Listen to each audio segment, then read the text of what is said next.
দেখ কোশ্চেনটা কি বলেছে, কেন্দ্রীয় ব্যাংক কিভাবে ঋণ নিয়ন্ত্রণে বিভিন্ন পদ্ধতি ব্যবহার করে, মানে সেন্ট্রাল ব্যাংক মানে ঋণটা নিয়ন্ত্রণ করে, মানে লোনটা কন্ট্রোল করার জন্য বিভিন্ন পদ্ধতি ব্যবহার করে সেন্ট্রাল ব্যাংক। তো বলছে কি কি পদ্ধতি ব্যবহার করে সেটা আলোচনা করো।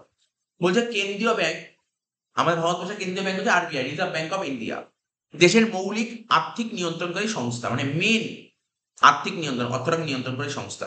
এটি অর্থনৈতিক স্থিতিশীলতা রক্ষা, মুদ্রাস্ফীতি নিয়ন্ত্রণ, ঠিক আছে, মুদ্রাস্ফীতি ইনফ্লেশনটাকে কন্ট্রোল করে, আর ব্যাংকিং ব্যবস্থার সুষ্ঠু পরিচালনার জন্য ঋণ নিয়ন্ত্রণ পদ্ধতি ব্যবহার করে থাকে। তাহলে তাহলে ঋণ নিয়ন্ত্রণ পদ্ধতি কে ব্যবহার করে থাকবে? আরবিআই, মানে কেন্দ্রীয় ব্যাংক, বুঝলেন তো? ঋণ নিয়ন্ত্রণ পদ্ধতি ব্যবহার করে থাকে। কেন ব্যবহার করে থাকে? মুদ্রাস্ফীতি নিয়ন্ত্রণ করার জন্য, ব্যাংকিং ব্যবস্থা ভালো করে পরিচালনা করার জন্য, আর অর্থনৈতিক স্থিতিশীলতা রক্ষা করার জন্য কেন্দ্রীয় ব্যাংক ঋণ নিয়ন্ত্রণ পদ্ধতি ব্যবহার করে থাকে। ঋণ নিয়ন্ত্রণ পদ্ধতি শ্রেণী বা ঋণ নিয়ন্ত্রণ দু রকম ভাবে করা যায়, দু রকম ভাবে হয় ঋণ নিয়ন্ত্রণ। একটা হয় পরিমাণগত, আর একটা হয় গুণগত। কি বললাম? একটা পরিমাণগত আর একটা গুণগত। বলে যে পরিমাণগত, দেখ ভালো করে ছোট করে, খুব সুন্দর ছোট করে লিখে যাবেন। আপনি দেখেছিলেন আমাদের যে বইতে অনেক 3-4 পাতা নোট হয়, এটা 3-4 পাতা অনেক ছোট করে দিয়েছি, ছোট করা যাবে না, ঠিক আছে তো? মেন পয়েন্ট গুলো তুলেছি। কেন্দ্রীয় ব্যাংক দুটি প্রধান পদ্ধতিতে ঋণ নিয়ন্ত্রণ করে। একটা কি? পরিমাণগত নিয়ন্ত্রণ, আর একটা গুণগত। একটা পরিমাণগত আর একটা গুণগত। বলছে পরিমাণগত নিয়ন্ত্রণ, বলছে অর্থনীতি মোট ঋণের পরিমাণ নিয়ন্ত্রণ করে, ঠিক আছে? পরিমাণগত নিয়ন্ত্রণ কি করে? মোট ঋণের পরিমাণ নিয়ন্ত্রণ করে। আর গুণগত কি বলছে? গুণগত বা নির্বাচনী নিয়ন্ত্রণ নির্দিষ্ট খাতে ঋণের গুণমান ও ব্যবহার নিয়ন্ত্রণ করে, ঠিক আছে? এটা হচ্ছে ঋণের গুণমান ও ব্যবহারটা নিয়ন্ত্রণ করে। একটা কি হবে? মোট ঋণের পরিমাণ নিয়ন্ত্রণ করে, আর একটা ঋণের গুণমান আর ব্যবহারটা নিয়ন্ত্রণ। পরিমাণগত, এবার ওই প্রথম পয়েন্টটা পড়বো। একটা পরিমাণগত গুণগত। পরিমাণগতর মধ্যে কি কি পড়ে? আমরা পড়েছিলাম আগের দিন সিআরআর, মনে আছে? ফুল ফর্ম বলতে হবে। সিআরআর ফুল ফর্ম কি বলেছিলাম? Cash reserve ratio. Cash reserve ratio বাংলায় করে নগদ জমার অনুপাত। কি লিখেছি? ছোট্ট করে ব্যাখ্যা, এক লাইন। কারণ কোশ্চেনটা অনেক বড় কোশ্চেন, তুই খুব বড় 6 নাম্বারে, তুই কিন্তু বড় সব করে এক লাইন এক লাইন করে ছাড়তে হবে, ঠিক আছে তো? তো কি লিখেছে? আমি সিআরআর কি বলেছিলাম? বলেছে বাণিজ্যিক ব্যাংকগুলিতে মোট জমার একটি নির্দিষ্ট অংশ আরবিআই এর কাছে নগদ জমা রাখতে বাধ্য, আর সিআরআর বাড়লে ঋণদানের ক্ষমতা কমে। লাইনের মানে কি বলেছে? ধর আমি বুঝিয়েছিলাম, আজকে আমি ব্যাংকে যে টাকাটা জমা করবো, তার 100 টাকা যদি ব্যাংক জমা করে, তার 10%, ওই ব্যাংকের আমি বন্ধন ব্যাংকে যে 100 টাকা জমা করলাম, বন্ধন ব্যাংক ওই 100 টাকা 10% মানে 10 টাকা সরিয়ে রাখবে। সরিয়ে কোথায় রাখবে? আরবিআই এর কাছে জমা রাখবে। বুঝতে পারলি তো? আরবিআই এর কাছে জমা রাখবে। এইবার তাই কি, বাণিজ্যিক ব্যাংকগুলি তাদের মোট যত জমা পড়ছে তার একটা নির্দিষ্ট অংশ, যদি পার্সেন্টেজ 10% বললাম, আরবিআই তে মানে রিজার্ভ ব্যাংক অফ ইন্ডিয়াতে নগদ জমা রাখতে বাধ্য, ঠিক আছে? এইবার এবার কি হচ্ছে? মানে দেশের সরকার চাইছে লোককে লোন কম দেবে। ঋণ নিয়ন্ত্রণ করা মানে কি? ঋণটা নিয়ন্ত্রণ করা মানে কি? লোক যেন লোনটা কম পায়। তাহলে কি করতে পারে আরবিআই? বলছে আরবিআই বলছে 10% ছিল, চলো আমি 10% 20% করে দিই। 10% যদি 20% করে দিই, তাহলে অনেক সমস্যা হবে। যে তাই বলছি যে তুই দেখ ব্যাপারটা দেখ, একটু বুঝিস কিন্তু, হ্যাঁ? ধর ধর 100 টাকা আমি ব্যাংকে জমা দিলাম, ব্যাংক 10 টাকা আরবিআই কাছে জমা রাখলো, রইল কত? ব্যাংকের কাছে 90 টাকা। ওই বন্ধন ব্যাংকে 90 টাকা তো লোককে ধার দিয়ে দিল। এখন যদি আরবিআই যদি 10 এর জায়গায় 20% করে দেয়, তাহলে ব্যাংকের কাছে কত টাকা থাকবে? আট কত 80 টাকা।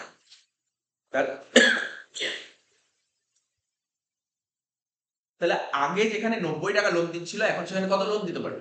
80 টাকা। তাহলে লোনের পরিমাণটা কমলো তো। তাই এখানে বলতে চাইছে আরবিআই চাইলে সিআরটা বাড়িয়ে দিতে পারে, সিআরআর বাড়িয়ে দিতে পারে, 10% আর 20% করে দিতে পারে। তাহলে কি হবে? ঋণ দানের ক্ষমতা কি করবে? কমে যাবে। এই লাইনটার মানে বলেছে, দু লাইনে লিখলো, বোঝা গেল কি বলেছে? এবার এসএলআর, এটাকে বলে বিধিবদ্ধ তারল্য অনুপাত। কি বলেছে? ব্যাংকে নির্দিষ্ট পরিমাণ সম্পদ ব্যাংকের নির্দিষ্ট পরিমাণ সম্পদ নিজেদের কাছে রাখতে হয়।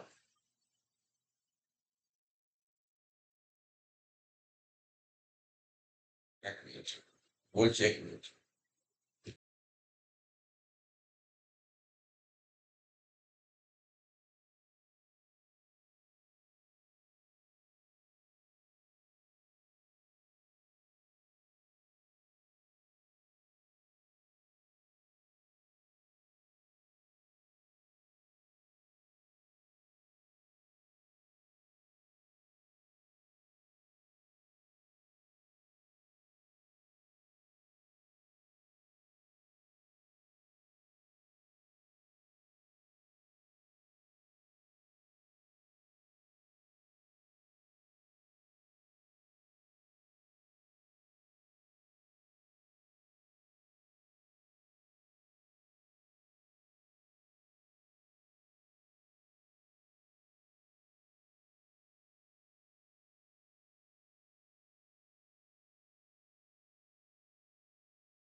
তাহলে কি বলেছে এখানে এসএলআরটা ব্যাংকে মানে ব্যাংকের কাছে নির্দিষ্ট পরিমাণ সম্পদ নিজেদের কাছে রাখতে হয়, নির্দিষ্ট সম্পদ নিজেদের রাখতে হয়।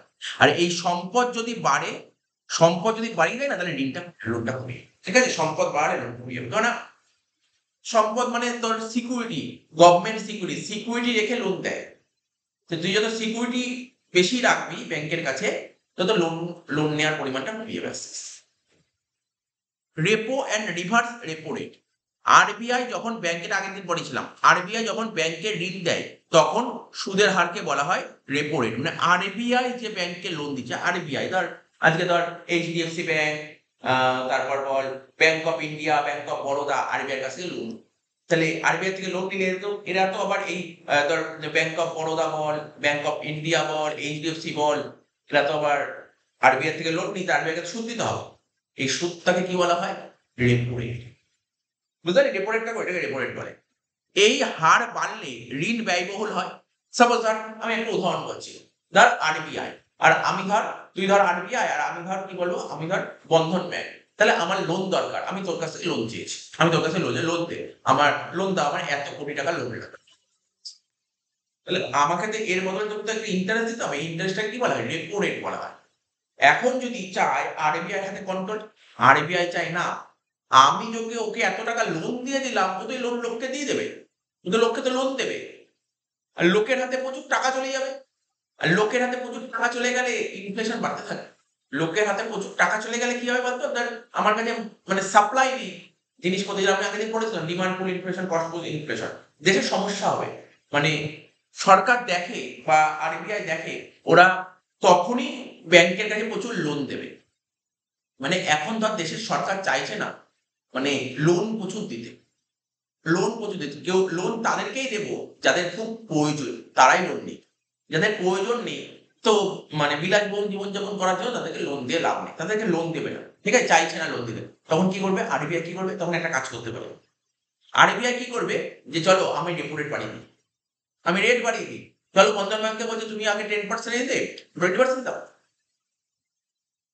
তো ও যদি 20% যদি ভাব, ও 20% যদি আরবিআই কে পার্সেন্টেজ দিয়ে ওই লোনটা নিয়ে আসে, তাহলে আগে পাবলিক, এবার ওই লোনের টাকাটাই তো পাবলিককে দেবে, ওই টাকাটা কাকে দেবে? পাবলিককে দেবে। পাবলিক আগে যেই ইন্টারেস্ট রেটে লোনটা নিত, এখন ইন্টারেস্ট রেট বাড়াবে না কমাবে ওই ব্যাংক? অফকোর্স কমিয়ে দেবে, অফকোর্স কমিয়ে দেবে, সরি কমিয়ে দেবে, অফকোর্স বাড়িয়ে দেবে, অফকোর্স বাড়িয়ে দেবে। তাহলে যদি বাড়িয়ে দেয় রেট অফ ইন্টারেস্ট, তো পাবলিক আগে যেই পরিমাণ লোন নিত, এখন কি সেই পরিমাণ লোন নেবে? লোন নেওয়ার পরিমাণ তো কমিয়ে যাবে। তো এখানে বলেছে আরবিআই যখন ব্যাংকে ঋণ দেয় তখন সুদের হারকে বলে রেপো রেট। এই হার বাড়লে, এই রেপো রেট বাড়লে ওই ঋণটা ব্যয়বহুল হয়। আমি তোকে একটা সিম্পল উদাহরণ বলছি, আরবিআই আমাকে আমাকে আগে 5% দিত, ঠিক আছে, আরবিআই আগে 5% নিত, আরবিআই আগে 5% নিত, তার বন্ধন ব্যাংক যদি আরবিআই থেকে লোন নিত 5% সুদ দিত। এখন ও চাইছে যে লোনটা যেন কম নেয় ওর থেকে, ও চাইছে দেশের পরিস্থিতি খারাপ, লোনটা কম দিতে চাইছে। ও কি করলো? 5-এর জায়গায় 10% করে দিল। তাহলে বন্ধন ব্যাংক যে আরবিআই থেকে লোনটা নিয়ে আসলো, ওকে তো 10% পেমেন্ট করতে হবে। তাহলে ওকে তো এই 10% এর মতন টাকা তো তুলতে হবে। ও যাকে লোন দেবে তাকে টাকা তুলতে হবে। আগে আগে যাকে লোন দিত বন্ধন ব্যাংক, যত পার্সেন্ট ওর থেকে ইন্টারেস্ট চার্জ করতো, আগে ধরো আরবিআই থেকে নিয়ে আসতো 5% আরবিআই কে দিত, এবার পাবলিককে 10% দিত, পাবলিকের থেকে 10% চাপায়, ঠিক আছে। এখন ও আরবিআই থেকে 10% নিচ্ছে, তাহলে পাবলিকের নিচ্ছে 10% দেবে না, পাবলিকে যে 15-16 এরকম পার্সেন্টেজ দেবে। তাহলে আগে 10% যত লোকের ক্ষমতা ছিল লোন নেওয়ার, এখন 15% রেট অফ ইন্টারেস্ট বেড়ে গেছে, লোকের ক্ষমতাটা কি হবে? লোন নেওয়ার ক্ষমতা বাড়বে না কমবে? রেট বেড়ে গেছে তো কমিয়ে দাও, দরকার নেই লোন। এইভাবে কন্ট্রোল করো। তাহলে যখনই দেখে দেশের পরিস্থিতি খারাপ হয় এইভাবে কন্ট্রোল করবে। তো এটাই বলেছে, দেখ কি বলেছে, ঋণ যদি ব্যয়বহুল হয় তখন ঋণটা কমে যায়। যে সুদের হারে আরবিআই অন্যান্য ব্যাংক সহ বাকি আর্থিক সংস্থার কাছে চুক্তি অনুসারে ঋণপত্র বিক্রি করে, ওই বিকৃত অর্থ আরবিআই কাছে জমা থাকে বিপরীত রেপো, ঠিক আছে, ওটাই হচ্ছে reverse repo rate. Open market operation, উন্মুক্ত বাজার ক্রিয়া, আলাদা করে এগুলো ডিটেলস বড় বড় লেখা আছে, এটাতে ছোট ছোট এক লাইন লিখেছি বোঝার জন্য, ওখানে ডিটেলস দেখবি আরো কোশ্চেন লেখা আছে, মানে repo rate, reverse repo rate সব লেখা আছে ডিটেলস। এখানে এক লাইন করে লিখেছি। ঠিক আছে। ওপেন মার্কেট অপারেশন কি? আরবিআই বাজারে সরকারি বন্ড কেনাবেচা করে। রিজার্ভ ব্যাংক অফ ইন্ডিয়া বাজারে কি করে? মার্কেটে সরকারি মানে গভর্নমেন্ট বন্ড কেনাবেচা করে। বিক্রি করলে টাকা উঠে আসে, ফলে ঋণ কমে, আর কিনলে টাকা ঢোকে, তাহলে ঋণ বাড়ে। তো এইটা তোকে মাথায় রাখতে হবে। আরবিআই বাজারে সরকারি বন্ড কেনাবেচা, আগের দিন ডিটেলসে দেখবি কিন্তু ভালো করে আগেরটা পড়বি। এটা যদি 2 লাইন পড়লে তোর বুঝতে অসুবিধা হতে পারে, কিন্তু ওই লেখাটা পড়লে তোর বুঝতে সুবিধা হবে। কোনটা? ওই আগের দিন যেটা পড়ালাম, ওপেন মার্কেট অপারেশনের কাজ যাবো ডিটেলস পড়েছিল। আরবিআই বাজারে সরকারি বন্ড কেনাবেচা করে। এবার এই সরকারি বন্ড বিক্রি করলে টাকা উঠে আসে। এই বন্ডটা যদি বিক্রি করে দিস তাহলে তোর টাকা উঠে আসবে, আর টাকা উঠে আসলে কি হবে? লোনটা কমে যাবে, লোনটা কমে যাবে। আর কিনলে কি হবে? কিনলে টাকাটা ঢুকবে, ঠিক আছে, ফলে ঋণ বাড়বে। সিম্পল ব্যাপার। বলতে পারি যে আগের দিন ডিটেলসে বুঝিয়ে ছবি এঁকে এঁকে ডায়াগ্রাম করে করে বুঝিয়েছিল, প্রায় এখানে দিয়ে দিয়েছে। এবার কি বলছে? গুণগত বা নির্বাচনী নিয়ন্ত্রণ পদ্ধতি কি বলছে? সীমাবদ্ধতা নির্ধারণ। নির্দিষ্ট খাতে ঋণের ঊর্ধ্বসীমা নির্ধারণ করা হয়। নির্দিষ্ট ঋণের ঊর্ধ্বসীমা নির্ধারণ করা হয়, যেমন বিলাসবহুল পণ্যের ঋণ সীমিত। বলে দিয়েছে সরকার চাইছে না এখন সেন্ট্রাল আরবিআই লোন দিতে। তাহলে ও বলছে যে লোন তাদেরকেই দরকার যাদের খুব নিত্য প্রয়োজন, এমন লোককে লোন। বিলাসবহুল জীবনযাপন করবে, এর জন্য লোন বন্ধ করে দেয়। বুঝলি? খুব প্রয়োজন, তার এডুকেশন পারপাস লোন দরকার, এরকম পারপাসে লোন, এডুকেশন পারপাসে খুব নিত্য প্রয়োজন দরকার। কিন্তু এমন কোনো পারপাস হলে একটা বড় ধর বিএমডব্লিউ কার কিনবে, ঠিক আছে, তার জন্য লোন দরকার। বিলাসবহুল জীবনযাপন করছে, এই লোন বন্ধ হলো, দেশের পরিস্থিতি খারাপ। ঠিক আছে। নির্দিষ্ট ঋণের উদ্দেশ্য নির্ধারণ করা হয়, যেমন বিলাসবহুল পণ্যের ঋণ সীমিত। মোরাল সুয়াসান, ঠিক আছে তো, নৈতিক আহ্বান। বলছে আরবিআই ব্যাংকগুলিকে আনুষ্ঠানিকভাবে, ঠিক আছে, আনুষ্ঠানিকভাবে নীতি অনুসরণে উৎসাহ দেয়। আর লাস্ট সরাসরি নির্দেশ কি বলছে? আরবিআই বাধ্যতামূলকভাবে কিছু নির্দেশ দিতে পারে, যেমন কৃষি খাতে ঋণ বাধ্যতামূলক বাড়াতে হবে। হ্যাঁ, এটা ঠিক আছে। কৃষিকাজ যেখানে হয় ওখানে ঋণটা বাড়াবে, এটা ভালো, দেশের উন্নতি হবে। ওখানে যদি কৃষিকাজে যদি ঋণের পরিমাণ বাড়ানো হয় তাহলে কি মানে কৃষিকাজটা আরো উন্নতি হবে। আর কৃষিকাজ যদি উন্নতি হয় তাহলে দেশের পক্ষে তো খুবই ভালো। ঠিক আছে। তো এখানে বলছে কেন্দ্রীয় ব্যাংকের ঋণ নিয়ন্ত্রণ পদ্ধতির মাধ্যমে অর্থনীতিতে তারল্য নিয়ন্ত্রণ, মুদ্রাস্ফীতি দমন ও সুষম প্রবৃদ্ধি সম্ভব হয়। এই পথে সঠিক প্রয়োগ দেশের অর্থনীতি রক্ষা করতে বিশেষ ভূমিকা পালন করে। ঠিক আছে। দেখ এখানে খুব ছোট লিখেছি, 6 নম্বরের জন্য তোর মোটামুটি ঠিক চলে আসে। তুই যদি বলিস, তোরা যদি বলিস আরো বড় লেখাতে হবে, বড় অ্যান্সার আমার কাছে প্রচুর আছে, প্রচুর বড় অ্যান্সার। এই অ্যান্সার আমার কাছে 2-3 পাতার অ্যান্সার আছে অলরেডি। আমি গ্র্যাজুয়েশন যে পড়াই, ওদের 10 নাম্বার আসে, ওদের জন্য বড়, অনেক বড় করে লেখা হয়। প্রতিটা পয়েন্ট নগদ জমা অনুপাতে 1 লাইন, তো এখানে 4-5 লাইন করে অ্যানালাইসিস করা, ঠিক আছে তো? তো কোনো সমস্যা নেই। তো ওর যদি মনে হয় এটাকে অ্যানালাইসিস করে নগদ জমার অনুপাত দিবি, আলাদা করে কোশ্চেন লেখায় নগদ জমা অনুপাত কাকে বলে, বিধিবদ্ধ নগদ অনুপাত আলাদা করে লেখা আছে কাকে বলে, রেপো রিভার্সের আলাদা করে লেখা আছে, সবকটা পয়েন্ট আলাদা করে লেখা, তুই ওখানে তুই পয়েন্ট তুলে দিতে পারিস, ঠিক আছে? মোট কথা ওখানে তুই লিখে নিতে পারিস, কিন্তু চেষ্টা করবি যখনই তোকে বলবে না তুই বড় কখন লিখবি। তোকে যদি বলে না পরিমাণগত ঋণ নিয়ন্ত্রণ পদ্ধতিগুলো, তখন তুই বড়। কিন্তু তোকে যদি কখনো কোশ্চেনে বলে যে না ঋণ নিয়ন্ত্রণ পদ্ধতি বলো, ঋণ নিয়ন্ত্রণ পদ্ধতি বলে পরিমাণগত বলতে হবে বা গুণগত বলতে, দুটোই বলতে হবে, ঠিক আছে? এই জন্য তোকে এই পয়েন্ট গুলো তোকে ফোকাস করতে হবে। 3 নম্বর কোশ্চেনটা পড়া বলেছিলাম, দেখ 3 নম্বর কোশ্চেনটা নাকি 3 নম্বর কোশ্চেনটা 2 এর পর 3। আংশিক তহবিল পদ্ধতিতে কিভাবে বাণিজ্যিক ব্যাংক দ্বারা সৃষ্ট ঋণ নিয়ন্ত্রণবাদী দেশের অর্থের যোগানকে প্রভাবিত করে। তা এই পয়েন্টটা ভালো করে পড়বি। বলছে এই পদ্ধতিতে বাণিজ্যিক ব্যাংক তাদের মোট জমার একদম এইগুলো কোশ্চেন গুলো আগে পড়া আছে, মানে হয়তো এই কোশ্চেনটা পড়া নেই, একদম এরকম কনসেপ্ট তোর বোঝা আছে, একবার রিডিং মারলে বুঝতে পারবে। ভালো করে ফোকাস কর। এই পদ্ধতিতে কমার্শিয়াল ব্যাংক তাদের মোট জমার একটা নির্দিষ্ট অংশ নগদ রিজার্ভ হিসেবে কেন্দ্রীয় ব্যাংকে জমা রাখতে হয়। বললাম এইমাত্র সিআরআর কাকে বলে, বলেছিলাম না? আজকে আমরা ব্যাংকের কাছে টোটাল যত টাকা জমা রাখি তার কিছু পরিমাণ পার্সেন্টেজ ব্যাংক কি করে, কার কাছে জমা রাখে? আরবিআই কাছে জমা রাখে, এবং বাকিটুকু ঋণ হিসেবে প্রদান করে। তাহলে ওদের 100 টাকা তুই ব্যাংকে, তুই ধর তোর যে ব্যাংকে অ্যাকাউন্ট আছে, সাপোজ ধর বলিস আমার পাঞ্জাব ন্যাশনাল ব্যাংকে অ্যাকাউন্ট আছে, পাঞ্জাব ন্যাশনাল ব্যাংকে তুই 1000 টাকা জমা দিবি, ও 1000 টাকা 10% মানে 100 টাকা আরবিআই কাছে জমা রাখতো, বাকি 900 টাকা পাবলিককে লোন দিয়ে। এটাই তো বলেছে। অর্থাৎ ব্যাংক তার জমার 10% থেকে 20% বলছে ব্যাংক কতটা জমা রাখে। মানে জেনারেলি দেখা যায় ব্যাংক 10% থেকে 20% জমা রাখে, মানে সরিয়ে রাখে। আরবিআই 10 থেকে 20 এর উপর যাবে না, 10 থেকে 20 সরিয়ে রাখে। তাহলে বাকি রইল কত? 10 থেকে 20 হলে বাকি রইল কত বল? স্যার 90 থেকে 80, শুনতে ভালো লাগে 80 থেকে 90, শুনতে তো ভালো লাগে 80 থেকে 90, তাই বলছে 80 থেকে 90 ঋণ দিচ্ছি। বুঝতে পারছিস তো বুঝতে পারছিস না? আচ্ছা, এভাবেই ব্যাংক নতুন ঋণ তৈরি করে এবং অর্থের যোগান বৃদ্ধি করে। কারণ আমি আগের ক্লাসগুলোতে বলেছিলাম, ধর আজকে তুই ব্যাংকে 1000 টাকা জমা দিস, ব্যাংক ওটাকে 10,000 করে দেবে। তাই না? তুই ব্যাংকে 10,000 টাকা জমা দিলে ব্যাংক ওটাকে 1 লাখ করে দিতে পারে। এইভাবে অর্থের যোগান সৃষ্টি করে। তার মানে তুই ভাব, এখানে তাই বলেছে, এভাবেই ব্যাংক নতুন ঋণ তৈরি করে এবং অর্থের যোগান বৃদ্ধি করে। সিম্পল ব্যাপার। আজ যদি 1000 টাকা ব্যাংকে জমা দিলি, 1000 টাকাকে ব্যাংক 10,000 টাকা করবে। 1000 টাকাকে 10,000 টাকা করবে। কেন? তোর টাকায় তো লোককে লোন দেবে। লোন দিতে ভ্যালুটা বেড়ে যাবে। তো এটাই বলতে চেয়েছে। তো এখানে বলছে এইভাবে ব্যাংক নতুন ঋণ তৈরি করে এবং অর্থের যোগান বৃদ্ধি করে। অর্থের যোগান বৃদ্ধি হলো না? আগে যেখানে 1000 টাকা ছিল 1000 টাকা 10,000 হয়ে গেল। তো অর্থটার যোগান বেড়ে গেল না? প্যারা চেঞ্জ করে লেখা হয়েছে কি বাণিজ্যিক ব্যাংকের ঋণ সৃষ্টির প্রক্রিয়া। বাণিজ্যিক ব্যাংক কিভাবে ঋণ সৃষ্টি করে? যখন ব্যাংক লোন দেয় তখন সেই টাকা ফের ব্যাংকে জমা। যেটা তো এত দেখ একই কোশ্চেন পড়া।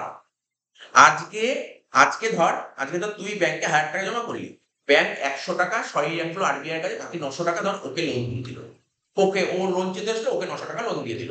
ওর 900 টাকা কোনো না কোনো ভাবে আবার তো ব্যাংকেই জমা করবে।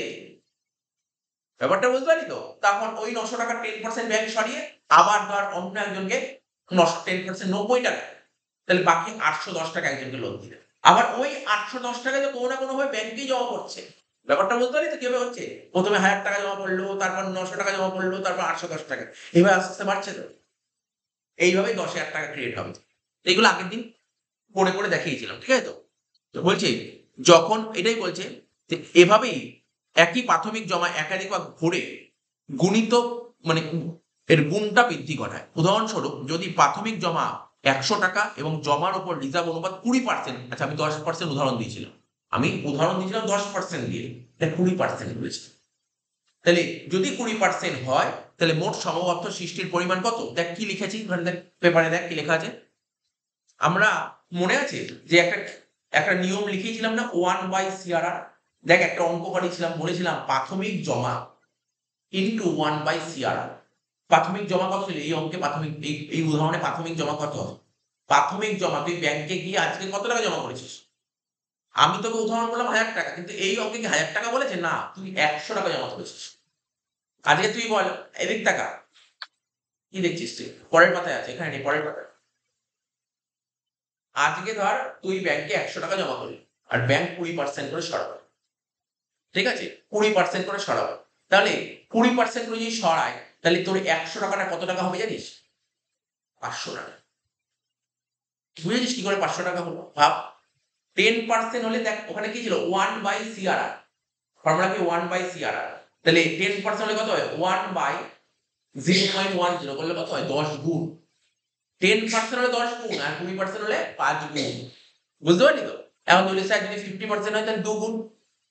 তাহলে হিসাবটা বুঝতে হচ্ছে কিভাবে হচ্ছে? ফর্মুলা কি? ব্যাংক কত গুণ ঋণ সৃষ্টি করে এটা বের করার ফর্মুলা 1/CRR। তাহলে আমার অঙ্কে 1 CRR কত বলেছে অঙ্কে? 20%। এত মনে এত ভুলে গেলে চলবে না। ফটফট করে মনে রাখতে হবে। 1/CRR 1/20%। 1/20% হলে কত হয়? 5 হয়। তাহলে তুই ভাব কি করে 1/20% হলে কত হয়? 1 উপরে 1 নিচে 20% হলে কত? 0.1 কে 0.2 দিয়ে করলে 5 হয়। তাহলে কত গুণ ঋণ সৃষ্টি? 5 গুণ। তুই 100 টাকা জমা দিলি ব্যাংক ওটাকে কত টাকা করতে পারবে? 500 টাকা। বুঝেছিস কি বুঝিস নি? দেখ ওরা তাই লিখেছে, ঘাবড়ে যাবি না। এটা কিভাবে বললো? 100 ইন্টু 1/CRR। আমি ফর্মুলা কি বললাম? 100 মানে কি? আগের দিন দেখ কোথায় লেখা ছিল বলতে 1 নম্বর কোশ্চেনে লিখেছে না বাণিজ্যিক ব্যাংক কি করে ঋণ সৃষ্টি করে। দেখ আমি তোকে দেখাচ্ছি 1 মিনিট। দেখ বাণিজ্যিক ব্যাংক কি করে ঋণ সৃষ্টি করে। যদি 1 নম্বর কোশ্চেনটা দেখ, 1 নম্বর কোশ্চেন জাস্ট ছোট্ট করে দেখ 1 নম্বর কোশ্চেনটা।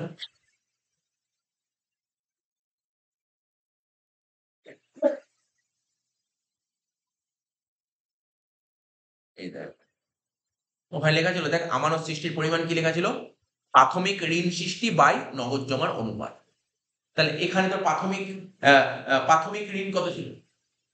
1000 টাকা, মানে 100 টাকা। আর নগদ জমা 20%, 100/20% 500 টাকাই হয়। কি বললাম বুঝতে পারলি তো? তো এটাই বলতে চেয়েছিল। 500 টাকা অর্থাৎ রুপিস 100 জমা শেষ পর্যন্ত 500 টাকায় অর্থের জমা, মানে 100 টাকাটা 500 টাকা করলে। ঋণ সৃষ্টির মাধ্যমে অর্থের যোগান বৃদ্ধির প্রভাব। ঋণ সৃষ্টির মাধ্যমে কি করে অর্থের যোগান করে। ঠিক আছে? ঋণ সৃষ্টির মাধ্যমে কি করে অর্থের যোগান বাড়ে? প্রথম পয়েন্ট, চাহিদা ও ব্যয়ের বৃদ্ধি। ব্যাংকের ঋণ পাওয়ার ফলে ব্যক্তি ও প্রতিষ্ঠান ব্যয় ও বিনিয়োগ করতে পারে, ফলে চাহিদা বাড়ে। সিম্পল ব্যাপার তো। আরে যদি ব্যাংক ধর ঋণ সৃষ্টি করলে ঋণ সৃষ্টির মধ্যে অর্থের যোগানের বৃদ্ধি কিভাবে প্রভাব হয়? প্রথম, চাহিদা বাড়বে আর খরচা করার প্রবণতা বাড়বে। বলছে ব্যাংকের থেকে তুই লোন পাওয়ার ফলে আমি বা ধর কোনো কোম্পানি, ওরা কি করবে? কোনো ব্যক্তি বা প্রতিষ্ঠান ওর খরচাটা করতে পারবে, আগে যা খরচা করতে হবে খরচা আরো করতে পারবে। বিনিয়োগ করতে পারে, লোন পেলে কি হবে? কোনো জায়গায় একটা বিজনেসে ইনভেস্ট করতে পারবে। ঠিক আছে তো? ফলে কি হবে? ফলে চাহিদা বাড়বে। এক। ২ নম্বর, বিনিয়োগ ও উৎপাদনের বৃদ্ধি। ঋণের মাধ্যমে শিল্প ব্যবসা প্রতিষ্ঠানের পুঁজি বৃদ্ধি হয় এবং উৎপাদন বাড়ে। আজকে যদি লোনের ফেসিলিটি না থাকতো, যারা ব্যবসা করছে, তাহলে ব্যবসাটা কি আরো বড় করতে পারতো না? তাহলে কি হচ্ছে? ঋণ সৃষ্টির মাধ্যমে শিল্প ব্যবসা বাণিজ্যের কি হয়? পুঁজি বৃদ্ধি পায়। পুঁজি মানে মূলধন বাড়ছে, ফলে উৎপাদন বাড়ে। কর্মসংস্থান বৃদ্ধি। উৎপাদন যদি বেড়ে যায় তাহলে কর্মসংস্থান বাড়বে। দেশে ধর প্রোডাকশন আগে যে লেভেলে হচ্ছিল, এখন যদি প্রোডাকশন বাড়ে তাহলে লোকের চাকরি বাড়বে না। ঠিক আছে তো? আচ্ছা। আর ঋণ নিয়ন্ত্রণের মাধ্যমে অর্থ সরবরাহ কি করে নিয়ন্ত্রণ হয়? দেখ, তাহলে এখন যদি সরকার যদি চায় যে না আমি এত লোন দেব না, আমি লোনটাকে কন্ট্রোল করতে চাই, তাহলে কি করে? আগেরটাই পড়ালাম, সিআরআর কি করবে বল? সিআরআর বাড়িয়ে দেবে। তাই তো? সিআরআর বাড়িয়ে দেবে। সিআরআর বাড়িয়ে দিলে কি হবে? তুই বল, ওখানে দেখ লেখা আছে ব্যাংকের ঋণ দানের ক্ষমতা কমবে, ব্যাংক আর ঋণ দেবে না, সিআরআর বাড়িয়ে দিয়েছে। আর ঋণ দানের ক্ষমতা কমলে অর্থ সরবরাহ কমবে। বুঝতে পারছিস তো গল্পটা? আরবিআই যদি এখন সিআরআর পার্সেন্টেজ বাড়িয়ে দেয়, তাহলে তুই ব্যাংকের কাছ থেকে আগে যে লেভেলে লোন দিতে, এখন কি সেই লেভেলে লোন পাবে? সেই লেভেলে লোন পাবে। তাহলে অর্থ সরবরাহ কি হচ্ছে? দেশে মানি সাপ্লাই বাড়ছে না কমছে? এই সিচুয়েশনে কমছে, যদি অর্থ সরবরাহ কমছে। এবার সরকার আরবিআই যা সিআরআর কমিয়ে দিল, মানে আরবিআই চাইছে লোন নাও। তা আরবিআই যদি সিআরআর কমিয়ে দেয়, তাহলে তার মানে এই যে কমার্শিয়াল ব্যাংকের লোন দেওয়ার ক্ষমতা কি হবে? বাড়বে। আর লোন দেওয়ার ক্ষমতা বাড়লে তাহলে পাবলিকের হাতে প্রচুর টাকা, মানি সাপ্লাই কি হলো? বাড়লো না কমলো? বাড়লো। এটা লিখে দিই। রেপো রেট বাড়িয়ে দেওয়া। তো রেপো রেট যদি বাড়িয়ে দেয়, রেপো রেট কাকে বলে? কমার্শিয়াল ব্যাংক যখন আরবিআই থেকে লোন নেয়, তখন কমার্শিয়াল ব্যাংক আরবিআই ব্যাংককে একটা রেট দেবে, তো ওই রেটটাকে রেপো রেট বলে। এবার আরবিআই যদি রেপো রেট বাড়িয়ে দেয়, তাহলে ঋণের পরিমাণ বাড়বে না কমবে? ঋণের পরিমাণ অবশ্যই কমে যাবে। ঋণ তো কমে যাবে, তখন তো লোন কমে যাবে। তাই বলছে। কারণ দেখ আরবিআই যদি রেপো রেট বাড়িয়ে দেয়, তাহলে ওই কমার্শিয়াল ব্যাংকে বেশি টাকা খরচ করে লোন নিয়ে আসতে হবে। তো অত টাকা যখন কমার্শিয়াল ব্যাংক এত টাকা খরচা করে লোন নিয়ে আসলো, ও তো কিছু প্রফিট রেখেই তো পাবলিককে দেবে। তো পাবলিক তো ওই দামে নিতে পারছে না। তাহলে দেশে মানি সাপ্লাই বাড়বে না কমবে? মানি সাপ্লাই, কারণ পাবলিক হাতে নেই সেটা। এবার রেপো রেট যদি কমিয়ে দেয়, আরবিআই যে তুমি লোন নিয়ে যাও, আমাদের কেউ লোন নিচ্ছে না, তুমি লোন নিয়ে যাও কমার্শিয়াল ব্যাংকে, যাও লোন নিয়ে যাও, কম করে দিয়েছি, তো কম টাকা দিয়ে লোন নিয়ে চলে আসে, তখন পাবলিক কে দেবে? পাবলিক তো নেবে, তখন মানি সাপ্লাই বাড়বে। এইভাবে বলেছে। ঠিক আছে? তাহলে কিভাবে নিয়ন্ত্রণ করে? এবার বলতে লাস্ট প্যারা, আংশিক তহবিল পদ্ধতিতে বাণিজ্যিক ব্যাংকগুলি নতুন ঋণের মাধ্যমে অর্থের যোগান বৃদ্ধি করে। তবে এই ঋণ সৃষ্টি আরবিআই এর নিয়ন্ত্রণে থাকে, যা মূল্যস্ফীতি নিয়ন্ত্রণ এবং অর্থনৈতিক স্থিতিশীলতা এবং আর্থিক প্রভাব বজায় রাখতে সাহায্য করে। অর্থাৎ আংশিক তহবিল ব্যবস্থা আধুনিক ব্যাংক ব্যবস্থার মূল স্তম্ভ, পিলার একটা, এবং অর্থনৈতিক তারল্য নির্ধারণে গুরুত্বপূর্ণ ভূমিকা পালন করে। লাস্টে লেখার পর এই প্যারাটা দিয়ে দিবি, কোশ্চেনটা পড়ালাম তো।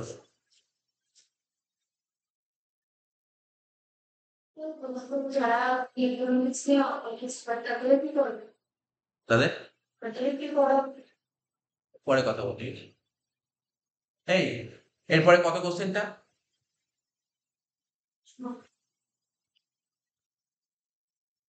এই দেখ, আমি এই ৫ নম্বর কোশ্চেনটা কি দিয়েছিলাম? ৫ নম্বর কোশ্চেনটা ঋণ গুণক হলো ন্যূনতম জমার অনন্যক। ৫ নম্বর লেখা আছে আপনার কোশ্চেনে? ৫ নম্বরে পড়াচ্ছি না, ৫ নম্বর পড়ে ফেলেছি, অলরেডি পড়ে ফেলেছি। কি ওই যে পড়ালাম বাণিজ্যিক ব্যাংক কি করে আমানত সৃষ্টি করে, ওটাই লেখা আছে এখানে। তুই একবার রিডিং মারবি, যদি বুঝতে অসুবিধা হয় বলবি। ওই একই কথা দেখ বলেছে, তুই আজকে ধর এই ব্যক্তি ব্যাংকে ১,০০০ টাকা জমা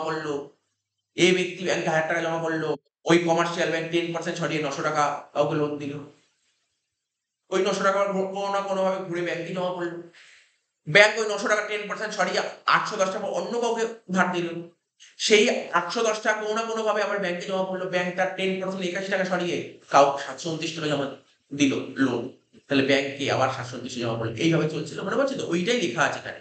ঠিক আছে, ওটা লাস্টে অঙ্ক করে দেখিয়ে দিয়েছে, বেশ ওটা আমি পড়ালাম না, ঠিক আছে, ওটা আমি পড়ালাম না।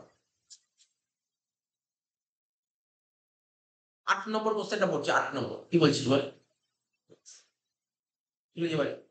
8 নম্বর কোশ্চেনটা লিখ, কেন্দ্রীয় ব্যাংক ও বাণিজ্যিক ব্যাংকের মধ্যে পার্থক্য। ঠিক আছে, কি বলছে, সেন্ট্রাল ব্যাংকের সঙ্গে কমার্শিয়াল ব্যাংকের পার্থক্য লিখো। সেন্ট্রাল ব্যাংক আর কমার্শিয়াল ব্যাংক, কোশ্চেনটা ভালো কোশ্চেন, ঠিক আছে তো। তো দেখ কি লেখা আছে, সেন্ট্রাল ব্যাংক ও কমার্শিয়াল ব্যাংক, 8 নম্বর question, question number 8, question number 8, central ব্যাংকের সঙ্গে কমার্শিয়াল ব্যাংকের পার্থক্য।